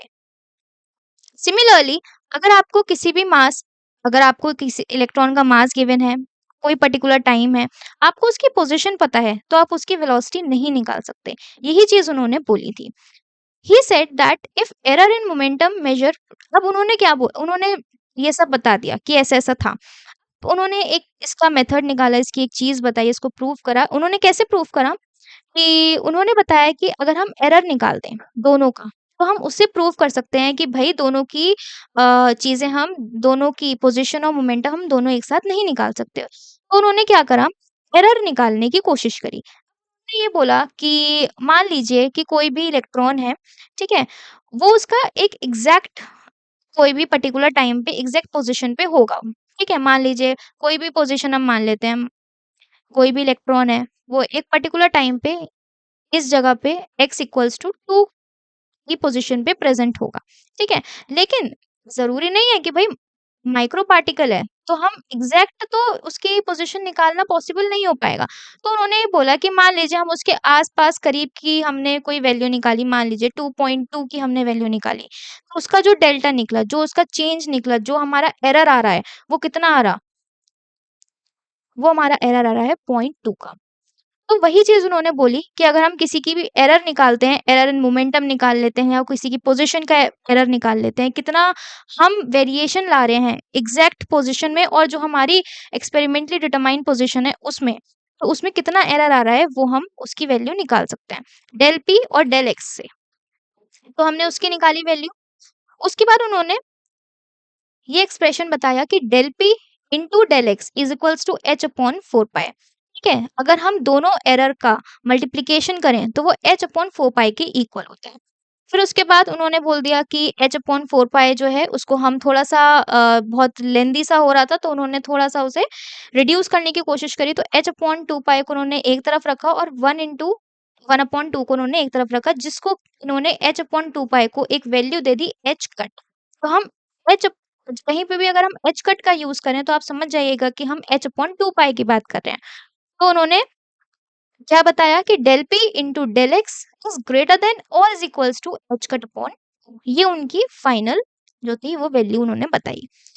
ठीक है, supposing position of electron is exactly measured, मान लीजिए ये तो हमने चलो एरर के बारे में बात करा कि हमारे में एरर आ गई थी, हमने एरर के बेस पे हमने डिटरमाइन कर दिया। मान लीजिए कि हमने एग्जैक्टली वही पोजीशन हमने मेजर कर ली, अगर वो 2 मीटर पे था तो हमने 2 मीटर ही मेजर कर ली। ठीक है, तो हमारा उस केस में डेल एक्स हमारा 0 हो गया, कोई भी हमारे पास एरर नहीं है क्योंकि आपने एग्जैक्ट पोजीशन निकाल ली। अब हम अगर इसकी वैल्यू पुट करते हैं, अब हम आपको एक्सपेरिमेंटली प्रूव करके दिखाते हैं कि भई उन्होंने जो ये बोला था वो वैलिड था। तो del P into del X is greater than equals to H cut upon 2। ठीक है, डेल पी को हम यहीं रखेंगे क्योंकि भाई हमको एक्स की तो वैल्यू पता है। ठीक है, हमको अब किसकी निकालनी है? मोमेंटम की। तो del P greater than equals to H cut upon 2 into del X. अगर हम डेल एक्स की वैल्यू रख दें 0, ठीक है, हमने 0 लेट करी, हमने मान के चला है कि भाई कोई एरर नहीं है। जब हम 0 वैल्यू रखेंगे तो डेल पी हमारा कितना आ रहा है? Infinite, even greater than infinite. इसका मतलब कि जब हमारी कोई भी एरर नहीं है पोजीशन पे, तो हम मोमेंटम की वैल्यू निकाल ही नहीं सकते क्योंकि वो बहुत ही इन्फिनाइट है। ठीक है, उसका जो एरर है बहुत ही इन्फिनाइट है, हम कभी नहीं निकाल सकते। सिमिलरली अगर हम मोमेंटम की वैल्यू बिल्कुल एग्जैक्ट रखें, ठीक है, कोई एरर ना हो, अगर हमारा डेल पी हमारा 0 हो जाए, अगर आप इस केस में भी निकालोगे डेल एक्स की वैल्यू तो वो भी आपकी इन्फिनाइट ही आएगी। तो error in position measurement is infinite, so position can't be determined exactly। तो आपने देख लिया दोनों ही केस में कि हम मोमेंटम और आपकी पोजीशन दोनों एक साथ कभी नहीं निकाल सकते। अगर आपने एग्जैक्ट वैल्यू निकाली है, कोई एरर नहीं है, फिर आप देख सकते हो कि दूसरी वैल्यू कितनी वेरिएशन उसमें आ रही है, कि मतलब इन्फिनाइट उसमें एरर है, infinite even greater than infinite. तो इसलिए उन्होंने ये चीज़ बोली और ये बिल्कुल वैलिड भी प्रूव उन्होंने करके दी। ठीक है, अब हम बात कर लेते हैं एक छोटा-सा कि क्लासिकल फिज़िक्स में जैसे कि उन्होंने ये चीज़ जब बताई थी, तो क्लासिकल फिज़िक्स में तो ये वैलिड थी। ठीक है, उन्होंने प्रूव भी करा था, उन्होंने नहीं करा था, इवन न्यूटन सर ने किया था, और क्वांटम फिज़िक्स में लेकिन ये अप्लाई नहीं हो पा रही थी। जैसे कि क्लासिकल फिज़िक्स में सर्टेनिटी थी इस प्रिंसिपल की। ठीक है, एक इक्वेशन ऑफ मोशन ले लेते हैं, एक छोटा-सा एग्ज़ाम्पल। जैसे कि आपके पास सब कुछ गिवन है, आपको वेलोसिटी गिवन है, velocity even initial velocity given है, एक्सेलरेशन गिवन है, टाइम गिवन है, मास गिवन है। अब आपको क्या निकालना है? मोमेंटम निकालना है, वेलोसिटी निकालनी है और डिस्प्लेसमेंट निकालना है। ठीक है? अब वही चीज़ आ गई, आपको इन दोनों की वैल्यू निकालनी है। v निकल जाएगा तो p तो ऑटोमैटिकली निकल जाएगा, तो आपको वेलोसिटी और डिस्प्लेसमेंट दोनों की ही वैल्यू निकालनी है, आपको दोनों की वैल्यू नहीं पता है। तो अब हम देखते हैं क्या हम निकाल पाते हैं, और जो क्लासिकल मैकेनिक्स होते हैं वो आपको पता है कि वो मैसिव पार्टिकल्स के लिए जानी जाती है या फिर मैक्रो पार्टिकल्स के लिए, तो हम उनके लिए ईज़िली इस पर्टिकुलर प्रिंसिपल को सैटिस्फाई कर सकते हैं। तो हम लगाते हैं equation of motion v is equals to U plus A T. इसमें हम वेलोसिटी की वैल्यू इजीली डिटरमाइन कर सकते हैं, u की वैल्यू पुट कर लेते हैं, एक्सेलरेशन पुट कर लेते हैं, टाइम पुट कर लेते हैं, तो हमारे पास v आ गया 20 मीटर पर सेकेंड। v आ गया तो हम p ऑटोमेटिकली निकाल सकते हैं, p is equals to mv वाले फॉर्मूले से। तो मास हमारा कितना था 10 इंटू v कितना आ गया था हमारा 20, तो हमारा p आ गया 200 kg मीटर पर सेकेंड। तो हमने क्या निकाल लिया? मोमेंटम निकाल लिया। अब आप देखेंगे कि हम इसके साथ-साथ डिस्प्लेसमेंट भी निकाल लेंगे। डिस्प्लेसमेंट हम कैसे निकालेंगे? 2as is equals to v square minus u square, इस वाली इक्वेशन से न्यूटन की। तो 2 इंटू 5 इंटू एस, एस ये आपका डिस्प्लेसमेंट ही है। तो v की वैल्यू आपने निकाल ली 20 स्क्वायर माइनस 10 स्क्वायर, इससे आप s की वैल्यू भी निकाल सकते हैं। तो आप देख सकते हैं, आप किसी भी मैसिव एलिमेंट की या मैक्रो पार्टिकल की आप एक ही टाइम पे 2 सेकंड के टाइम पे आपने वेलोसिटी भी निकाल ली, मोमेंटम भी निकाल लिया और उसकी पोजीशन भी, डिस्प्लेसमेंट भी आपने निकाल ली। लेकिन क्वांटम मैकेनिक्स में ये चीज़ नहीं काम कर पाती। अनसर्टेनिटी प्रिंसिपल आ जाता है, जो कि हेज़नबर्ग ने बताया था। इन्होंने जैसे एक ग्राफ देख लेते हैं, ये कोई भी ग्राफ है, ठीक है? इसका एक मैक्सिमम प्रोबेबिलिटी है इलेक्ट्रॉन की जाने की, और इसकी जो आपको डिस्टेंस है, कितना ऊपर तक गया, कितने एम्पलीट्यूड तक गया, वो आपका है x इक्वल्स, वो तो आपकी मैक्सिमम हो गई, लेकिन उसने कितना चला, x इक्वल्स टू 5 मीटर, उसकी पोजीशन कितनी थी, कितना मैक्सिमम पे गया, वो थी 5 metres. So position is exactly measured 5, x equals to 5 metre, ठीक है? हमने पोजीशन जो है इलेक्ट्रॉन की एग्जैक्टली निकाल ली। अब हमारे पास ये डी ब्रोगली का था, फॉर्मूला उन्होंने दिया था, तो lambda is equals to H upon P. हम बेसिकली मोमेंटम दिखाने की कोशिश कर रहे हैं कि हमारे पास एक्स पता है, तो हम मोमेंटम क्या पता लगा सकते हैं। तो पी की वैल्यू अगर हम निकालते हैं तो एच अपॉन लैम्डा आती है, ठीक है? तो अब आपको एच तो आपका कांस्टेंट है ही, ठीक है? प्लैंक्स कांस्टेंट है, वो आपका 6.626 इंटू 10 रेज़्ड पावर -36 आ जाता है, लेकिन -31। तो लैम्डा की वैल्यू आपको कैसे पता चलेगी? लैम्डा की वैल्यू आपको पता ही नहीं चलेगी, क्योंकि लैम्डा क्या होता है? लैम्डा बेसिकली होता है किसी भी वेव में 2 एम्पलीट्यूड के बीच की डिस्टेंस। तो भाई यहाँ पे तो कोई हमको और दिख ही नहीं रही है, यहाँ पे तो एक ही वेव हमको दिख रही है। एक वेव आई, पता नहीं वो आगे कब जाके कोई वेव बनेगी, हम कभी उसकी वेवलेंथ नहीं निकाल सकते। तो जब हम वेवलेंथ ही नहीं निकाल सकते, तो हम उसका पी की वैल्यू भी नहीं निकाल सकते। तो इससे भी डिफाइन होता है, इससे भी हम प्रूव कर सकते हैं कि क्वांटम मैकेनिक्स में हेज़नबर्ग नहीं पॉसिबल है। Thank you. तो हमने अभी पढ़ा था हेज़नबर्ग अनसर्टेनिटी प्रिंसिपल। तो वो एक नया टॉपिक इसमें इस बार एकेटीव के सिलेबस में हमने देखा है। तो इसकी कोई पीवाईक्यू तो हमने नहीं लिए हैं, बट स्टिल आप लोग इसको प्रिपेयर ज़रूर करके जाइएगा, क्योंकि मैक्सिमम चांसेस हैं इस बार नया टॉपिक आया है तो वो दे सकते हैं। ठीक है, अब हम नेक्स्ट टॉपिक पे अपने मूव करते हैं, Schrodinger wave equation. Schrodinger wave equation 2 तरीके में है, एक तो टाइम इंडिपेंडेंट में है और एक टाइम डिपेंडेंट में है। ठीक है, इसकी बेसिकली एक पूरी डेरिवेशन है, तो वही आपको प्रिपेयर करनी है। तो शुरू करते हैं। तो श्रोडिंगर वेव इक्वेशन जो है वो बेसिकली वही चीज़ है कि किसी भी मान लीजिए कोई भी एलिमेंट है, कोई भी माइक्रो पार्टिकल है, जब वो मूव करता है, तो उसके जब वो वेलोसिटी में होता है, तो उसके अंदर कोई एक एनर्जी ज़रूर होती है, जिस एनर्जी की वजह से वो मूव करता है। तो ये श्रोडिंगर वेव इक्वेशन यही डिफाइन करती है, यही दिखाती है कि जब कोई भी वेव जब मूव कर रही होती है, कोई भी अगर माइक्रो पार्टिकल भी ले लेते हैं, जब वो मूव कर रही होती है, तो उसके अंदर कोई ना कोई एनर्जी ज़रूर स्टोर होती है, जिसकी वजह से वो मूव करती है या उसके अंदर एक वेलोसिटी आती है। ठीक है? तो मैटर स्टार्ट करते हैं। तो मैटर वेव इक्वेशन आपने देखी थी पिछली बार, जब हमने ये पढ़ा था। तो मैटर वेव इक्वेशन हमने निकाली थी, psi is equals to psi naught E minus I omega. ठीक है? इसको इस जब हम इसको डिफरेंशिएट करेंगे, तो हमारी डिफरेंशियल इक्वेशन ये आती है, ये आपको पता होनी चाहिए। ये इसको एज़ इट इज़ हम लर्न रखेंगे। तो आती है del square omega upon dt square, del dt square is equals to U square del square और साई। ठीक है? जिसमें कि जो आपका यू स्क्वायर होता है वो आपका वेलोसिटी ही है, और जो आपका डेल स्क्वायर होता है वो आपका del square upon del X square plus del square upon del Y square plus del square upon del Z square, ये इसके इक्वल होता है। ठीक है? बाकी आपको ये सब पता है। नाउ अब हमको क्या करना है, हमको इसकी वैल्यू फाइंड आउट करनी है। ठीक है? आपको ये पता है, आप अगर इसको डिफरेंशिएट करेंगे, डबल डिफरेंशिएट करेंगे, तो आपको इसकी वैल्यू निकल जाएगी।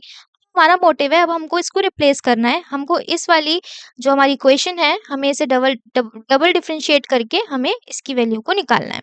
ठीक है? तो differentiate with respect to T, पहली बार जब हम डिफरेंशिएट करेंगे, तो del psi upon del T is equals to psi naught del del upon del T E minus I omega T. ठीक है? इसको जब हम डिफरेंशिएट करेंगे, आपके पास क्या इक्वेशन थी?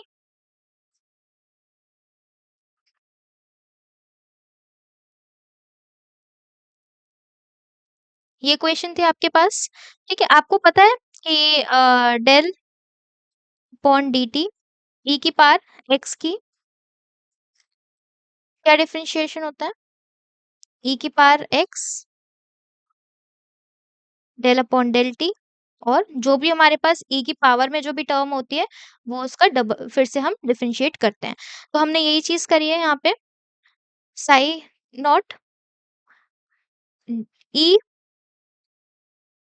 माइनस आई ओमेगा टी, और इसके बाद जो इसकी पावर है उसका हम लोग फिर से डिफरेंशिएट कर देंगे, ठीक है। तो क्या आ जाएगा आंसर हमारा, Sai naught E minus I omega T, और इसका जब हम करेंगे तो माइनस आई ओमेगा और टी के रिस्पेक्ट में 1 ही आ जाएगा, ठीक है। तो हमारे जो बनेगा del psi upon del T is equals to psi naught E minus I omega T, differentiate किया, यहाँ पे हमने ये वैल्यू हमने निकाल ली, ठीक है। इसको हम दोबारा से डिफरेंशिएट करेंगे टी के रिस्पेक्ट में, तो आपके पास फिर से ये आ जाएगा, डेल स्क्वायर हो जाएगा इस time psi upon del T square is equals to, ये आपकी बन जाएगी। ये कैसे बनी? आपके पास ये आ गया, जब आपने सिंगल डिफरेंशिएट किया था तो आपके पास ये वैल्यू आई थी निकल के, और जब आप डबल डिफरेंशिएट करेंगे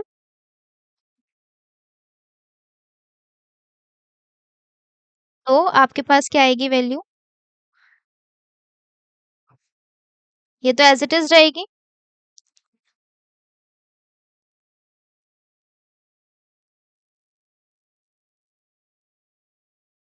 ठीक है। इसको आप दोबारा से करेंगे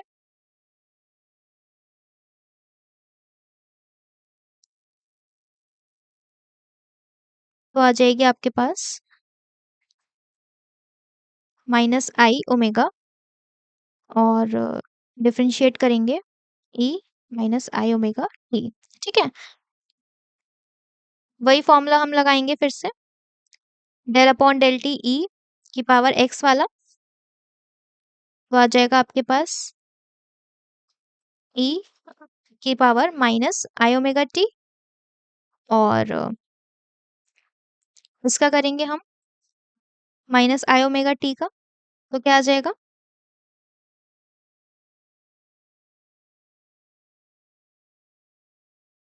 माइनस आई ओमेगा, और टी की वैल्यू तो 1 ही है, ठीक है। तो आप देख सकते हैं ये दोनों वैल्यूज दो बार हैं तो हम इसको स्क्वायर लिख सकते हैं ना, तो हम क्या लिख देंगे, माइनस आई ओमेगा स्क्वायर और ई माइनस आई ओमेगा, ठीक है। तो ये वैल्यू हमारी निकल के आई, del square psi upon del T square is equals to minus I omega, और whole square del psi naught E की पावर माइनस आई ओमेगा, ठीक है। जब आपने इस स्क्वायर को खोला तो आई स्क्वायर आ गया, ओमेगा स्क्वायर आ गया, और ये चीज तो एज इट इज ही रही। तो आपको पता है कि आई स्क्वायर की वैल्यू जो होती है वो हमारी कितनी होती है, -1, ठीक है। तो -1 होती है, हमने माइनस साइन लगा लिया, ये वैल्यू हमारी बन गई। अब आपको पता है कि जो हमारी साई की वैल्यू होती है, psi is equals to psi naught E की power minus I omega T होती है, और हमारे पास ये एक एक्सप्रेशन ऑलरेडी यहाँ पे बन रहा है, तो हम एज इट इज साई की वैल्यू यहाँ पे साई को हम रिप्रेजेंट कर सकते हैं, इससे साई की जगह हम इस पर्टिकुलर टर्म की जगह हम साई रख सकते हैं। तो हमने क्या करा, del square psi upon psi T square is equals to minus omega square, और हमने साई यहाँ पे पुट कर दिया, ठीक है। अब हम क्या करते हैं कि del square omega upon del T square की जो वैल्यू है वो इक्वेशन नंबर 2 में पुट करते हैं। इक्वेशन नंबर 2 हमारी क्या थी, इक्वेशन नंबर 2 हमारी ये थी, तो हम ये वाली वैल्यू निकाल रहे थे, तो अब हम यहाँ पे पुट कर देते हैं। जब हमने पुट करा तो minus omega square psi is equals to U square del square omega आ जाएगा, फिर इसको आप यू स्क्वायर को ओमेगा स्क्वायर के नीचे ले आएंगे, अब आपके पास इक्वेशन बन गई, इसको आप इधर ले आइए, इसको आप इधर लेके चले जाइए, तो del square omega plus omega square upon U square is equals to 0, ये आपकी इक्वेशन 3 बन गई, को मिल गई। अब यहाँ पे ये सब ठीक है, अब आपका मेन टारगेट है कि आपको omega square upon U square को हटाना है, ठीक है, क्योंकि आपका मेन मोटिव क्या है, आपको एनर्जी की टर्म यहाँ पे लानी है, क्योंकि आपको एनर्जी ही शो करनी है कि जब आपका पार्टिकल मूव करता है, जब वो एक मैटर वेव में होता है, मैटर वेव होती है उसके अंदर, तो एक उसके अंदर एक एनर्जी भी होती है, जिसकी एनर्जी की वजह से वो मूव करता है उस पर्टिकुलर वेलोसिटी में। तो ओमेगा की वैल्यू आपको पता है 2 पाई एफ होती है। एफ की जगह हम यू अपॉन लैम्डा भी रख सकते हैं, क्योंकि C is equals to lambda F होता है। तो एफ की वैल्यू अगर हम सी अपॉन लैम्डा निकाल सकते हैं, और सी को आप यू के उससे रिप्लेस कर सकते हो। ठीक है, तो omega upon U is equals to 2 pi upon lambda. फिर आपको वैल्यू क्या निकालनी है, आपको omega square upon U square, तो आप इसका स्क्वायर कर देंगे। तो स्क्वायर करने के बाद आपको ये वैल्यू मिल गई। अब आप इस वैल्यू को इस इक्वेशन में पुट कर दीजिए। जब आप पुट कर अब इसमें एक चीज और है, पुट करने से पहले हम एक साथ ही इसमें लेमडा स्क्वायर की वैल्यू निकाल लेते हैं, उसके बाद हम डायरेक्टली पुट कर देंगे। लेमडा स्क्वायर की वैल्यू हम कैसे निकालेंगे, हमारे पास डी ब्रोगली वेवलेंथ की हमारे पास इक्वेशन है, lambda is equals to H upon P. अब हमको क्या निकालना है, लेमडा स्क्वायर, तो हमें इसका स्क्वायर करना पड़ेगा। Lambda square is equals to H square upon P square. Total energy, law of conservation of energy ये बोलता है कि जो हमारी टोटल एनर्जी होती है किसी भी एलिमेंट की, किसी भी पार्टिकल की, वो काइनेटिक प्लस पोटेंशियल दोनों का सम होती है। ठीक है, तो वही चीज हमने यहाँ पे लगाई है, law of conservation of energy.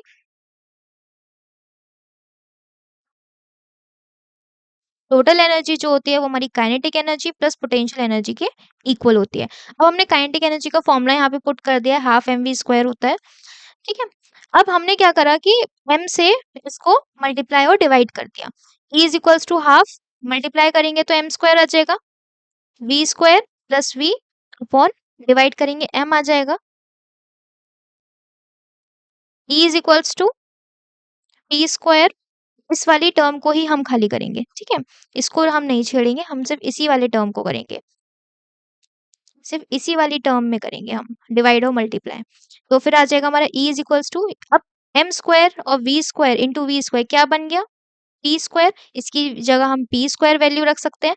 तो P square upon 2m plus V. अब पी स्क्वायर अपॉन, अब हमको किसकी वैल्यू निकालनी है, हमको निकालनी है लेमडा स्क्वायर की वैल्यू। ठीक है, तो पी स्क्वायर अपॉन 2m, और इसकी हम इसको e माइनस वी कर देंगे, और P square is equals to हो जाएगा 2m e माइनस वी। ठीक है, ये जो इक्वेशन थी हमारी फिफ्थ इक्वेशन, हम इसमें पी स्क्वायर की वैल्यू रख देते हैं। तो lambda square is equals to H square upon P square हमने क्या निकाला, 2m e माइनस वी। हमारे पास सारी वैल्यूज आ गई है, लेमडा स्क्वायर की हमारे पास वैल्यू आ गई है। ठीक है, हम यहाँ पे लेमडा स्क्वायर की वैल्यू पुट कर देते हैं इस इक्वेशन में। तो omega square upon U square is equals to 4 pi, ये आपकी थी, आपने इसमें इसकी वैल्यू पुट कर दी, H square upon 2m e minus V. ठीक है, आपके पास इसको आपने रेसिप्रोकल कर दिया तो ये ऊपर आ जाएगा। तो 4 pi square into 2m e minus V upon H square हो जाएगा। जब आप मल्टीप्लाई करेंगे तो आपका आ जाएगा 8 pi square m e minus V upon H square. अब इन वैल्यूज को आप रख देंगे इक्वेशन नंबर सी में। इक्वेशन नंबर 3 आपकी क्या थी, इक्वेशन नंबर 3 आपकी ये थी। आपका मेन मोटिव ये था निकालने का, आपने निकाल लिया। तो क्या आ गया, del square psi plus omega square upon U square psi is equals to 0, ये आपकी इक्वेशन थी थर्ड। आपने इसमें वैल्यू पुट करी।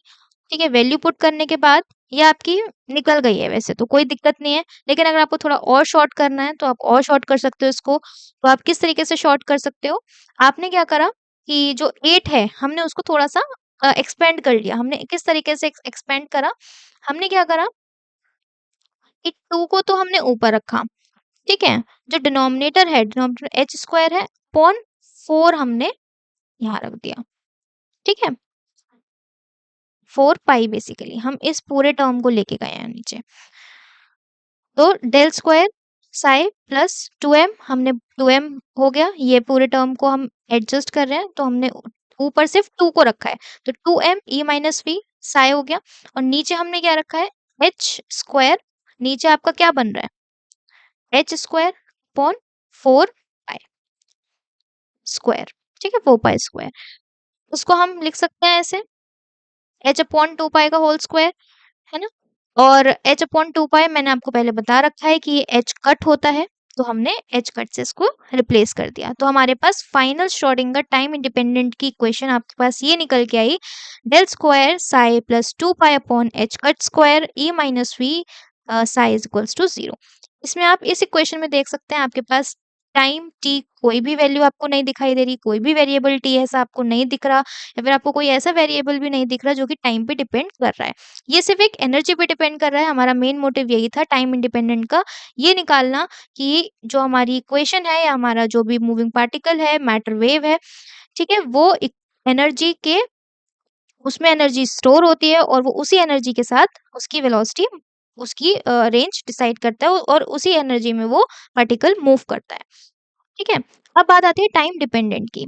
उसके बाद हम एक साथ ही देख लेंगे कैसे क्वेश्चंस पूछे जाते हैं। तो टाइम डिपेंडेंट के लिए इसमें अब टाइम डिपेंडेंट है तो इसमें टाइम का तो वर्ड आना ही है और टाइम के वेरिएबल भी आएगा। ठीक है? इसमें आपका टी ज़रूर आपको दिखाई देगा। इसको शुरुआत कैसे करेंगे? हम टाइम इंडिपेंडेंट वेव इक्वेशन ही यूज़ करेंगे। आपके पास ये इक्वेशन निकल के आई थी, है ना? ये इक्वेशन आपके पास निकल के आई थी। तो आपने क्या करा? आपने 8 pi square upon h square m से दोनों ही साइड डिवाइड कर दिया। ठीक है? अब हमको क्या करना है, ये टर्म हमको हटानी थी, तो हमने दोनों ही साइड में हमने डिवाइड कर दिया 8 pi square upon h square m से। ठीक है? तो जब आप डिवाइड करेंगे तो 0 के नीचे तो आप अगर आप लिखेंगे तो 0 ही वैल्यू आनी है, तो उसको लिखने का कोई मतलब नहीं बनता। तो ये कट हो जाएगा, तो आपके पास फिर क्या बचा? ये आपका रेसिप्रोकल होके ऊपर चला जाएगा। h square upon 8 pi square m del square psi plus e minus v psi is equals to 0 आ जाएगा। ठीक है? इसको आपने अंदर मल्टीप्लाई कर लिया तो e psi minus v psi आ जाएगा। इसको आप इधर लेके चले जाइए, तो आपके पास आ जाएगा h square pi square h square upon 8 pi square m lambda square del square psi minus v psi is equals to minus e Sai.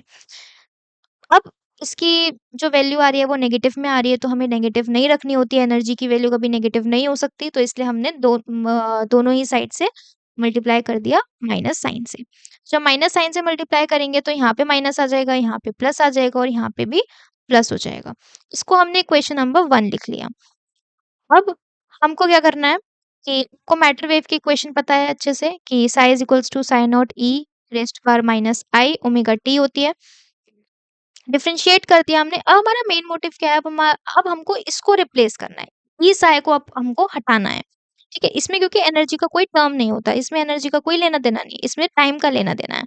तो हमको ये हटाना है। तो हमने डिफरेंशिएट करा इस वाली इक्वेशन को t से, तो del t is equals to psi naught del upon del t, यही सेम आ जाएगा। अब अगर एक बार करेंगे तो हमने ऑलरेडी पहले देख रखा है कि किस तरीके से डिफरेंशिएट करके हमारा आंसर बनता है psi naught E raise power minus I omega T और ब्रैकेट में माइनस आई ओमेगा।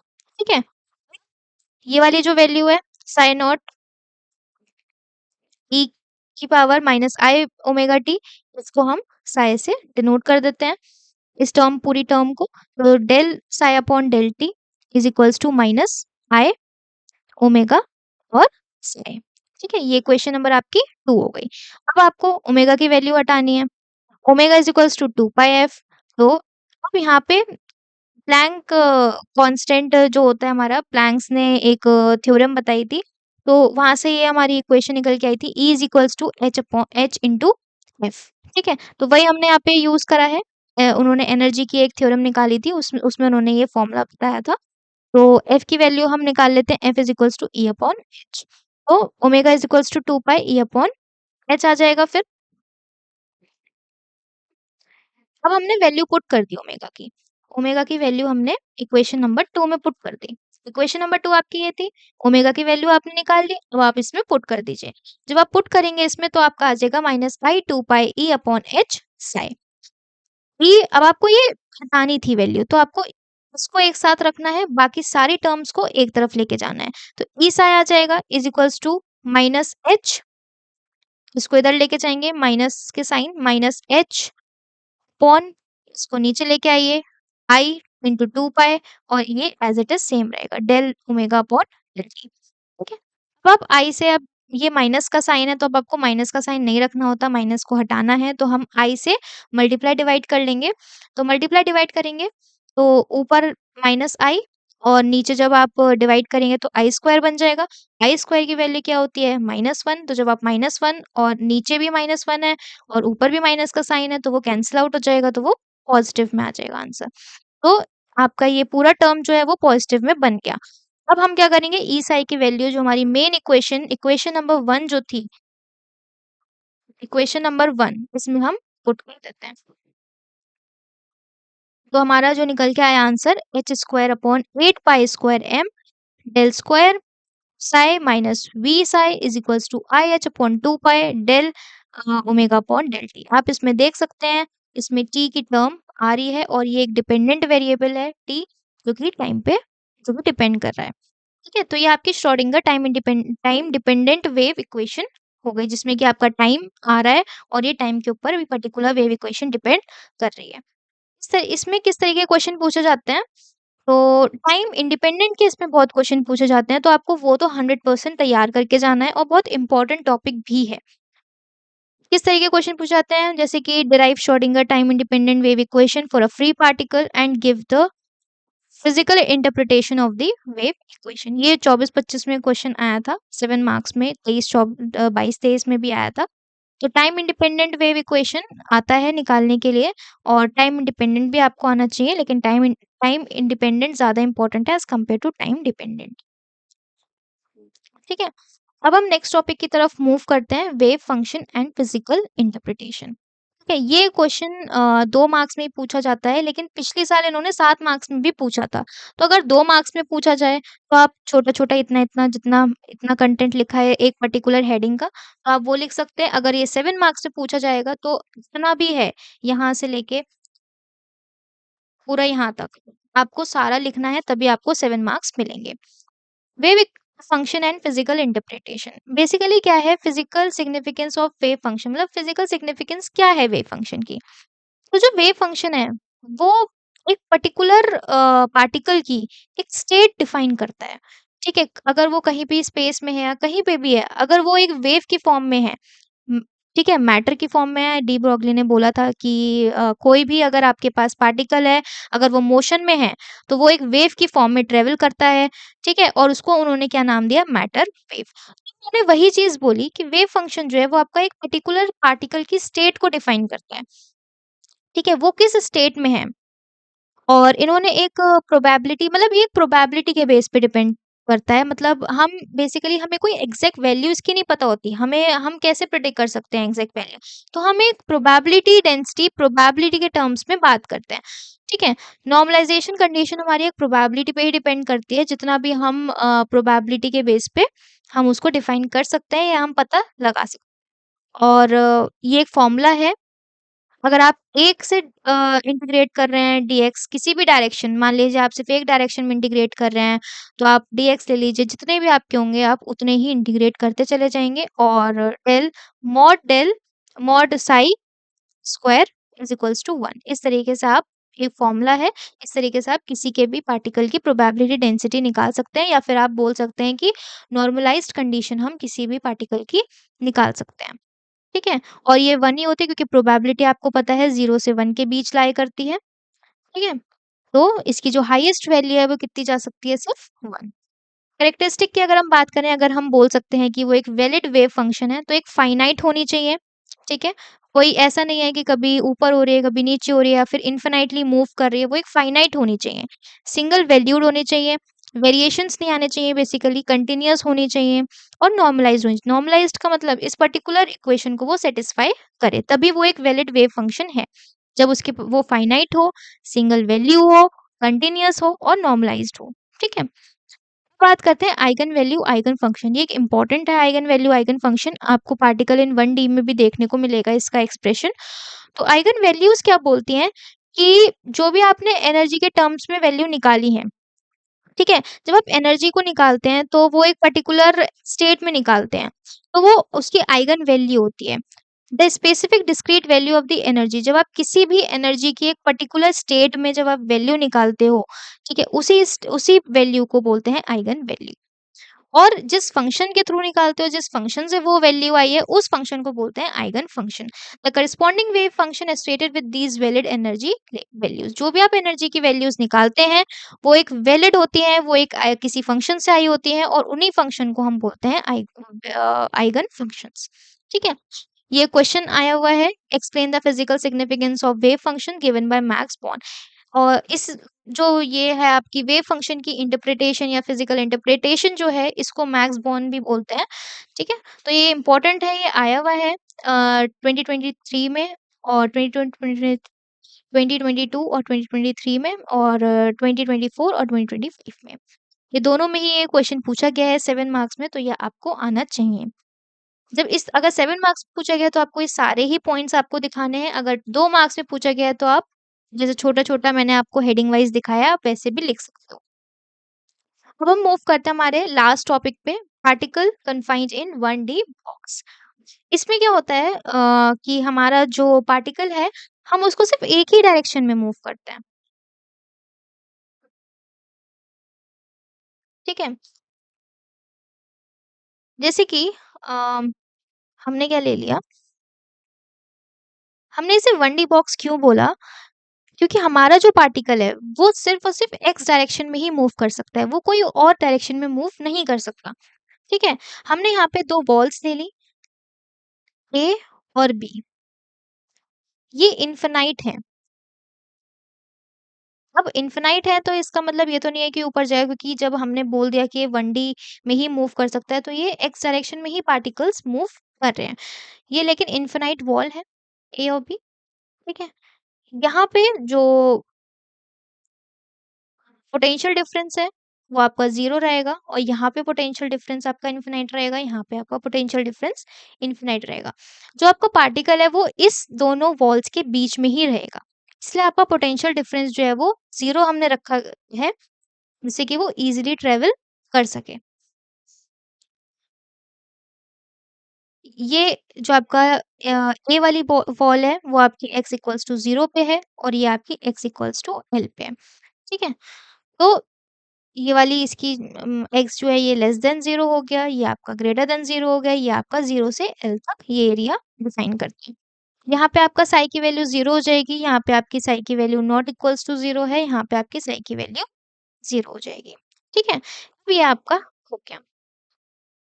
तो यही चीज़ हमने यहाँ पे लिखी है, let us consider a particle of mass m moving along x axis between the two rigid walls A and B at x equals to 0 and x equals to L. Particle is free to move between the walls. ठीक है, particle in दो walls के बीच move कहीं पे भी कर सकता है, इनके बाहर नहीं जाएगा, लेकिन एक ही डायरेक्शन में मूव कर सकता है, जो कि है एक्स डायरेक्शन में। हमने इसी डायग्राम को देखते हुए एक पोटेंशियल फंक्शन बनाया है, Vx इज इक्वल्स टू 0 है। 0 कब है पोटेंशियल? हमने पोटेंशियल के बेस पे हमने ये फंक्शन बनाया है, तो पोटेंशियल 0 कब है? जब वो लेंथ x से लेके L लेंथ तक जब जा रहा है, ठीक है, पार्टिकल। और इनफिनाइट कब है? जब वो या तो लेस देन 0 होगा या फिर ग्रेटर देन L होगा। तो ये चीज़ आपको सब डिफाइन करनी है वहाँ पे। अब हमने श्रोडिंगर की टाइम इंडिपेंडेंट वाली वेव इक्वेशन ले ली है, और इसी की हेल्प से हम 1D को डिफाइन करते हैं। तो आपने टाइम इंडिपेंडेंट वाली इक्वेशन ले लिया है, del square psi upon del X square plus 2m upon H cut square A minus V psi is equals to 0। ठीक है, फ्री पार्टिकल है। ठीक है, तो फ्री पार्टिकल है तो हमने बोला है कि फ्री वी हमारा वैल्यू 0 ही रहेगी, क्योंकि वो फ्री पार्टिकल है, वो कहीं पे भी मूव कर सकता है। तो हमने वी की वैल्यू 0 पुट कर दी, तो v की वैल्यू 0 हो गई, तो हमारा खाली टर्म बचा v। ठीक है, अब हमने क्या करा, इस पूरी टर्म को हमने k स्क्वायर में लेट कर दिया, but 2m e upon h cut square is equals to k square.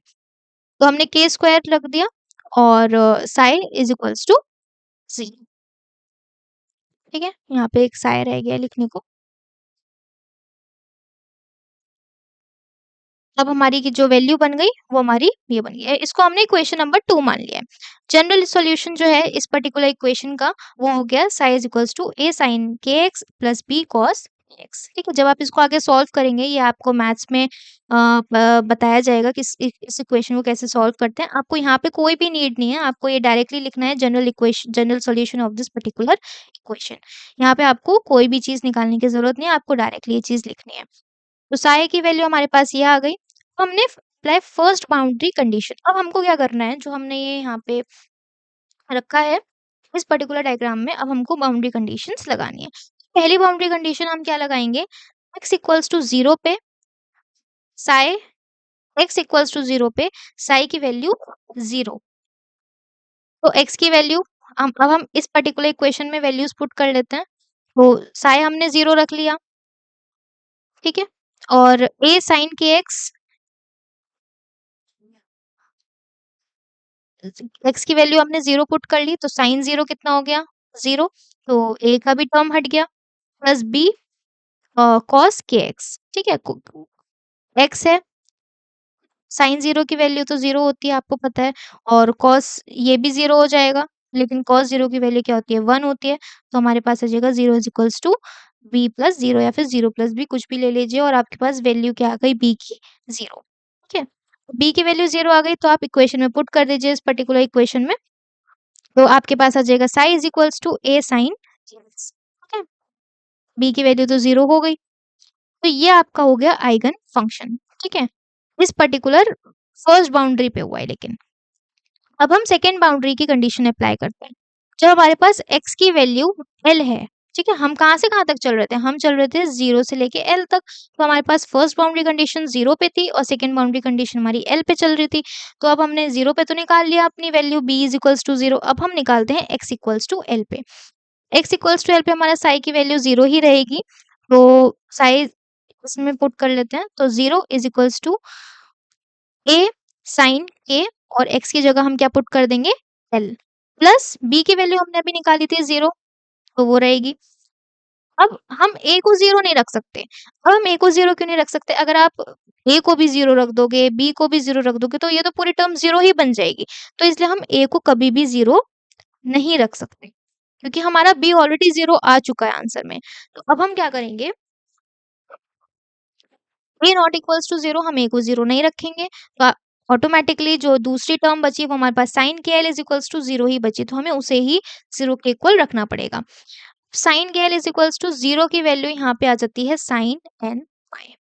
ठीक है, तो k l is equals to plus minus n pi हो जाएगा, के की वैल्यू आ गई plus minus n pi upon l. अब हमने इस के की वैल्यू को इक्वेशन नंबर 1 में पुट कर दिया। इक्वेशन नंबर 1 हमारी ये थी, हमें यही तो निकालना था, हमें यही तो निकालना था, के की वैल्यू। तो हमने यहाँ पे के की वैल्यू निकाल ली, तो हमारे पास आ गया। अब हमने के की वैल्यू निकाली, हमको क्या चाहिए था, के स्क्वायर। तो अभी हम पुट कर लेते हैं, 2me अपॉन, ये तो एज इट इज रहेगा, यहाँ पे के स्क्वायर था, हमने यहाँ पे स्क्वायर कर लिया, N square pi square upon L square. ठीक है, अब पाई से पाई स्क्वायर से पाई स्क्वायर कट जाएगा हमारा, और हमने ई की वैल्यू को निकाल लिया, क्योंकि हमें क्या निकालना था, एनर्जी ही निकालनी थी हमको, कि एक पर्टिकुलर पार्टिकल की किसी भी फॉर्म में या फिर डिस्क्रीट फॉर्म में, छोटी से छोटी फॉर्म में, कितनी हमारे पास उस पार्टिकल के अंदर कितनी एनर्जी स्टोर्ड हो सकती है, वो उसकी आइगन वैल्यू हो जाएगी, या फिर वो किस पर्टिकुलर एनर्जी पे कितनी वेलोसिटी से वो मूव कर सकता है, उसके अंदर कितनी एनर्जी है प्रेजेंट। तो हमारे पास एनर्जी की वैल्यू क्या आ गई, N square H square with cross multiplication में चला जाएगा, N square H square upon 4 टू ज़ा 8 एम एल स्क्वायर यहाँ पे है। ठीक है, तो ये हमारी जनरल एक एनर्जी की वैल्यू निकल गई। इसमें आप n इक्वल्स टू 1 और n इक्वल्स टू 2 ऐसे मल्टीपल वैल्यूज किसी भी पर्टिकुलर वैल्यूज पे, n की वैल्यूज पे निकाल सकते हैं एनर्जी की वैल्यू। ठीक है, तो 1 पे ये निकाली, 2 पे ये निकाली, आप डायरेक्टली n की वैल्यू यहाँ पे पुट करिए, आपको E1 E2 E3 जितने भी आपको निकालने हैं, आपको वैल्यूज आइगन की मिल जाएंगी। तो ये आपका आइगन वैल्यू निकालने का मिल गया। ठीक है, अब आपने क्या करा, put K in equation number 4, psi is equals to A sine N pi x upon L. ठीक है, इक्वेशन नंबर 6 हमने ये मान ली, यहाँ पे हमने वैल्यू पुट करी है के की इक्वेशन नंबर 4 में, उससे हमारे पास ये आ गया। ठीक है, k की वैल्यू क्या होती है, n पाई अपॉन l। ठीक है, और वहां पे वैल्यू क्या थी इक्वेशन नंबर 4 की, इक्वेशन नंबर 4 क्या था, psi is equals to a sine K X, a sine K X था, तो psi is equals to a sine a की वैल्यू क्या है, n pi upon l X, तो यही तो हमने यहाँ पे लिखा है। तो ये हमारी हो गई सिक्स, हमने लेट कर लिया इसको सिक्स इक्वेशन, और यही हमारी हो गई आइगन फंक्शन, यही हमारा आइगन फंक्शन हमारा निकल के आ गया। ठीक है, तो ये आपकी हो गई, ये आपका एक्सटेंडेड हो गया। यहाँ पे भी आप छोड़ सकते हो फर्स्ट बाउंड्री कंडीशन निकाल के, लेकिन सेकंड बाउंड्री कंडीशन निकाल के आप ये पूरा एक्सप्लेन करना, और आपका जो एक फाइनल आंसर आपका जो बना वो आपका ये वाला बना आइगन फंक्शन का। तो यही आपकी वैल्यू आइगन फंक्शन कहलाती है। और जब आप n की वैल्यू पुट करते रहते हो तो आपका ये आइगन वैल्यूज निकलती जाती है। जैसे कि ये आपका हो गया, ये हो गया, जब आपने n की वैल्यूज मल्टीपल पुट्स करी, n equals to 1, n equals to 2, तो आपकी आइगन वैल्यूज निकलती जा रही हैं, और जो एक पर्टिकुलर फंक्शन जो निकल के आया आइगन का वो हमारा हो गया psi equals to a sine n pi x upon l। ठीक है, अगर हम नॉर्मलाइजेशन की बात करें तो नॉर्मलाइजेशन में हमने पढ़ा था फॉर्मूला, जो पीछे हम लोगों ने पढ़ा था वो ये था। तो यहाँ पे 3 बार इंटीग्रेशन करने की ज़रूरत नहीं, क्योंकि हमको यहाँ पे खाली एक dx वाली एक ही डायरेक्शन गिवन है, तो हमने एक ही बार इंटीग्रेट किया है dx से। 0 से l, हम 0 से l ही चल रहे थे। तो हमने जब इंटीग्रेट करा, साई की वैल्यू हमने निकाली a sin n pi x upon l, square है तो हमने स्क्वायर कर दिया। फिर a square upon l constant है, इसको हमने बाहर निकाल लिया। Sine square n pi x upon l, इसको हमने रख दिया 1 अपॉन 2 कॉस 2x अपॉन 2 पे। ठीक है, तो 1 माइनस कॉस ये इज इक्वल्स टू 1। अब आपने क्या करा, इसको अंदर लेके डिफरेंशिएट करना स्टार्ट कर दिया। A square upon two X आ जाएगा, यहाँ पे आप करेंगे तो sine 2n by X upon L upon इसका भी करेंगे तो ये अपॉन में आ जाता है, साइन एक्स का जो भी कॉन्स्ट वो होता है अंदर का फंक्शन वो आपका अपॉन में आ जाता है, तो 2n पाई अपॉन एल आ जाएगा। अब आप लिमिट्स पुट कर दीजिए, लिमिट्स पुट करेंगे तो एल आ जाएगा, एल माइनस जब आप यहाँ पे एल पुट करेंगे तो ये पूरी वैल्यू 0 बन जाएगी, क्योंकि साइन एन जो एन की कोई भी वैल्यू होती है साइन में तो वो 0 ही जाती है, तो 0 आ जाएगी, माइनस 0 ऑलरेडी है, प्लस साइन 0 0 होता है, तो ऑटोमेटिकली सारी वैल्यू 0 बन जाएंगी, खाली एल ही एक टर्म बचेगी। ठीक है, ए स्क्वायर अपॉन, मैं आपको अगर चाहो तो करके दिखा देती हूँ। तो यहाँ पे अगर हम वैल्यू पुट करेंगे L minus sine 2n pi L upon L upon 2n pi upon, ठीक है, फिर इसके वैल्यू पुट करेंगे माइनस 0 प्लस इसकी वैल्यू पुट करेंगे x की जगह 0, तो कितना आ जाएगा साइन 0, तो साइन 0 तो 0 ही रहता है। अब आप एल से एल काट देंगे, साइन एन पाई, साइन की वैल्यू कोई भी हो, चाहे 2 हो 3 हो 4 हो, एन की कोई भी वैल्यू हो साइन की वो 0 ही होती है, तो ऑटोमेटिकली सिर्फ आपके पास एल ही बचा। A square upon 2l is equals to 1 हो जाएगा। ए स्क्वायर की वैल्यू अगर आप निकालेंगे तो 2 अपॉन एल हो जाएगी, और a is equals to under root 2 upon l. फिर आप इसको इक्वेशन नंबर 6 में जो आपके पास एक जनरल आइगन फंक्शन की वैल्यू आई थी, इसमें आप पुट कर देंगे तो आपके पास नॉर्मलाइज्ड वेव फंक्शन आ जाएगा। ठीक है, नॉर्मलाइजेशन बेसिकली हम तभी दिखाते हैं जब वो पूछता है। ठीक है, हम कभी भी अपनी तरफ से नहीं लिखेंगे, अगर वो क्वेश्चन में लिखता है कि आपको नॉर्मलाइजेशन दिखाना है तो आप डेफिनेटली उसे दिखाइए, वरना आप सिर्फ और सिर्फ यहाँ तक छोड़ सकते हैं अपना आंसर। इसमें किस तरीके के पीवाईक्यूज आए हैं देख लेते हैं एक बार। Write and solve the Schrodinger wave equation for the particle in 1D infinite potential box and obtain its eigenfunction and eigenvalues। तो ये आपको बता रहा है कि आपको eigen function eigen value in सब की वैल्यूज निकालना है इन 1D इन्फिनाइट पोटेंशियल बॉक्स में। ठीक है, तो एक ये क्वेश्चन आया था 25-26 में 7 मार्क्स में। फिर एक ये भी क्वेश्चन आया था, find the expression for the energy state eigen value and the eigen function. वो घूम फिर के वही चीज पूछता है, आइगन फंक्शन या आइगन वैल्यू की डेरिवेशन आपको करके दिखानी है। ठीक है, अब एक ये न्यूमेरिकल आया था 25-26 में, बहुत इंपॉर्टेंट है ये। Calculate the energy difference between the ground and the first excited state for an electron in 1D rigid box of length 10⁻⁻10 metres. इसमें उन्होंने सारी वैल्यूज गिवन है। हम बात कर रहे हैं इलेक्ट्रॉन की, तो आपको इलेक्ट्रॉन का मास पता है 9.1 इंटू 10⁻31 kg। एल आपको लेंथ गिवन है 10⁻10 मीटर्स। एच आपको गिवन, आपको पता होना चाहिए, गिवन हो तो अच्छी बात है, वरना आपको पता होना चाहिए 6.626 इंटू 10⁻34 जूल सेकेंड। आपने पढ़ा था अभी 1D का फॉर्मूला, जो हमने आइगन वैल्यूज का निकालने का था, En is equal to n square H square upon 8 ml square. ठीक है, अब आपको यहाँ पे दो वैल्यूज निकालनी है, एक तो ग्राउंड स्टेट पे निकालनी है, एक आपको फर्स्ट स्टेट पे निकालनी है। तो ग्राउंड स्टेट पे हम n1 लेके चलते हैं और फर्स्ट स्टेट पे हम n इक्वल्स टू 2 लेके चलते हैं। तो n इक्वल्स टू 1 लेके चलेंगे तो n की वैल्यू 1 पुट कर देंगे तो h square upon 8 ml square हो जाएगा। और अगर हम n equals to 2 excited first excited state में रखते हैं तो 4h square upon 8 ml square हो जाएगा। ठीक है, तो उससे वैल्यू क्या निकल गई, 4 हम रखेंगे, ये तो पूरी हमारी I1 ही है, तो हमने I1 को I1 लिख दिया इसे। ठीक है, जिससे कि हमारे पे आगे सॉल्व करने के लिए हमारे पास इजी रहे। तो अगर हम चेंज निकालेंगे, आपको क्या निकालना है, आपको निकालना है डिफरेंस। तो डिफरेंस अगर हम करेंगे E2 माइनस E1, तो आपके पास आ जाएगा 3E1। 3E1 आ गया आपके पास। E1 की वैल्यू पुट, E1 आप क्या माना था आपने, H square upon 8 ml square. आपके पास सारी वैल्यूज गिवन है, एच की वैल्यू आपको पता है, एम की वैल्यू पता है, एल की वैल्यू पता है। आप सारी वैल्यूज को पुट करिए और आपके पास ये आंसर आ जाएगा। ये बहुत ही सिंपल और डायरेक्ट क्वेश्चन पूछा गया था 7 मार्क्स में, 2 मार्क्स में पूछा गया आपका ये क्वेश्चन इजिली, आप कर सकते हो इसे। एक क्वेश्चन ये आपका 24-25 में पूछा गया था। Particle is moving in 1D particle potential box of infinite height of with, आपको विथ गिवन है 20 एंगस्ट्रॉम की। Calculate the probability of finding the particle with in an interval of 10 angstrom at the centre of the box when it is in the state of least energy. ठीक है, इसमें सबसे पहले हम diagram समझ लेते हैं। डायग्राम क्या है कि इसने बोला है कि विथ आपकी 20 एंगस्ट्रॉम की है, मतलब कोई भी चीज है आपकी, सर्कुलर में ले लीजिए या बॉक्स में ले लीजिए, तो आपकी 20 विथ है, मतलब 0 से लेके 20 तक है।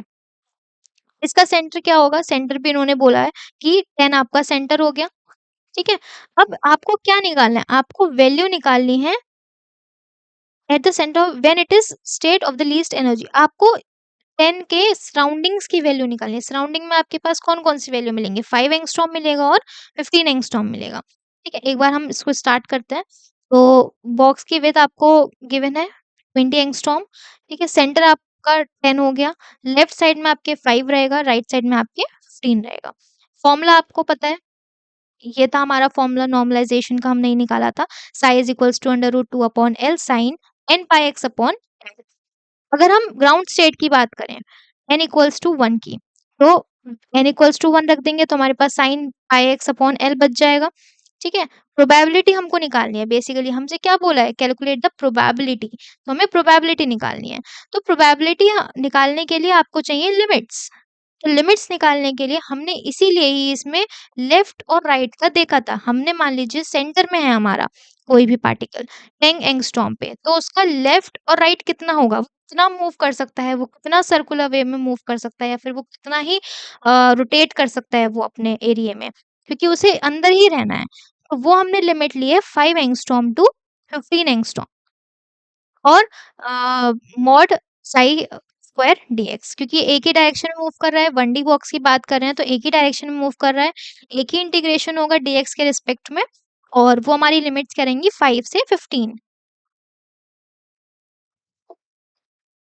तो 2/20 साइन स्क्वायर, जब हमने इसको खोला, स्क्वायर करा इसका, पाई एक्स अपॉन 20 आ जाएगा। ठीक है, अब आपके पास ये आ गया sine square a x d x. इसका फॉर्मूला होता है x upon 2 minus sine 2 ax upon 4a। आपको थोड़े बहुत ट्रिग्नोमेट्री के फॉर्मूले भी इसके लिए याद होना चाहिए, तभी आप इन क्वेश्चंस को अटेम्प्ट कर सकते हैं, क्योंकि इसमें इंटीग्रेशन ही होना है। We get p is equals to, इसको हम काट देंगे,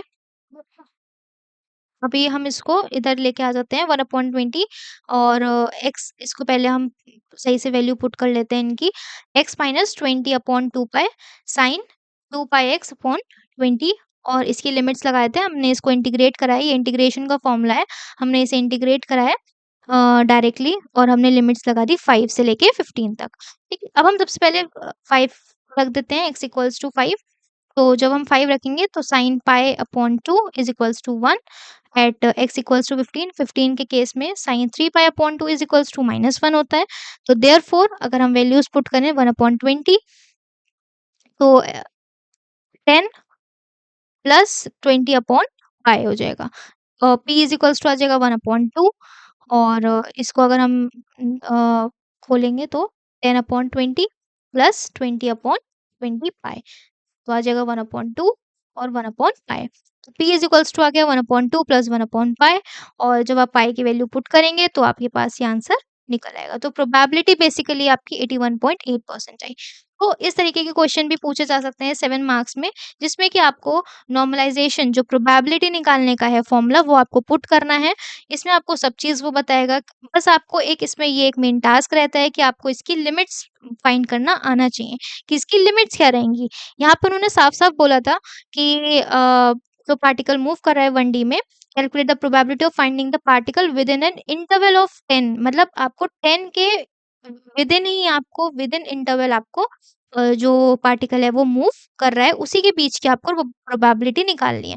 तो 10 सेंटर है उसके पास में 5 एंगस्ट्रॉम होगा, 15 एंगस्ट्रॉम होगा, तो इसलिए हमने 5 से लेके 15 तक वैल्यूज़ हमारे लिमिट्स में रखी थी।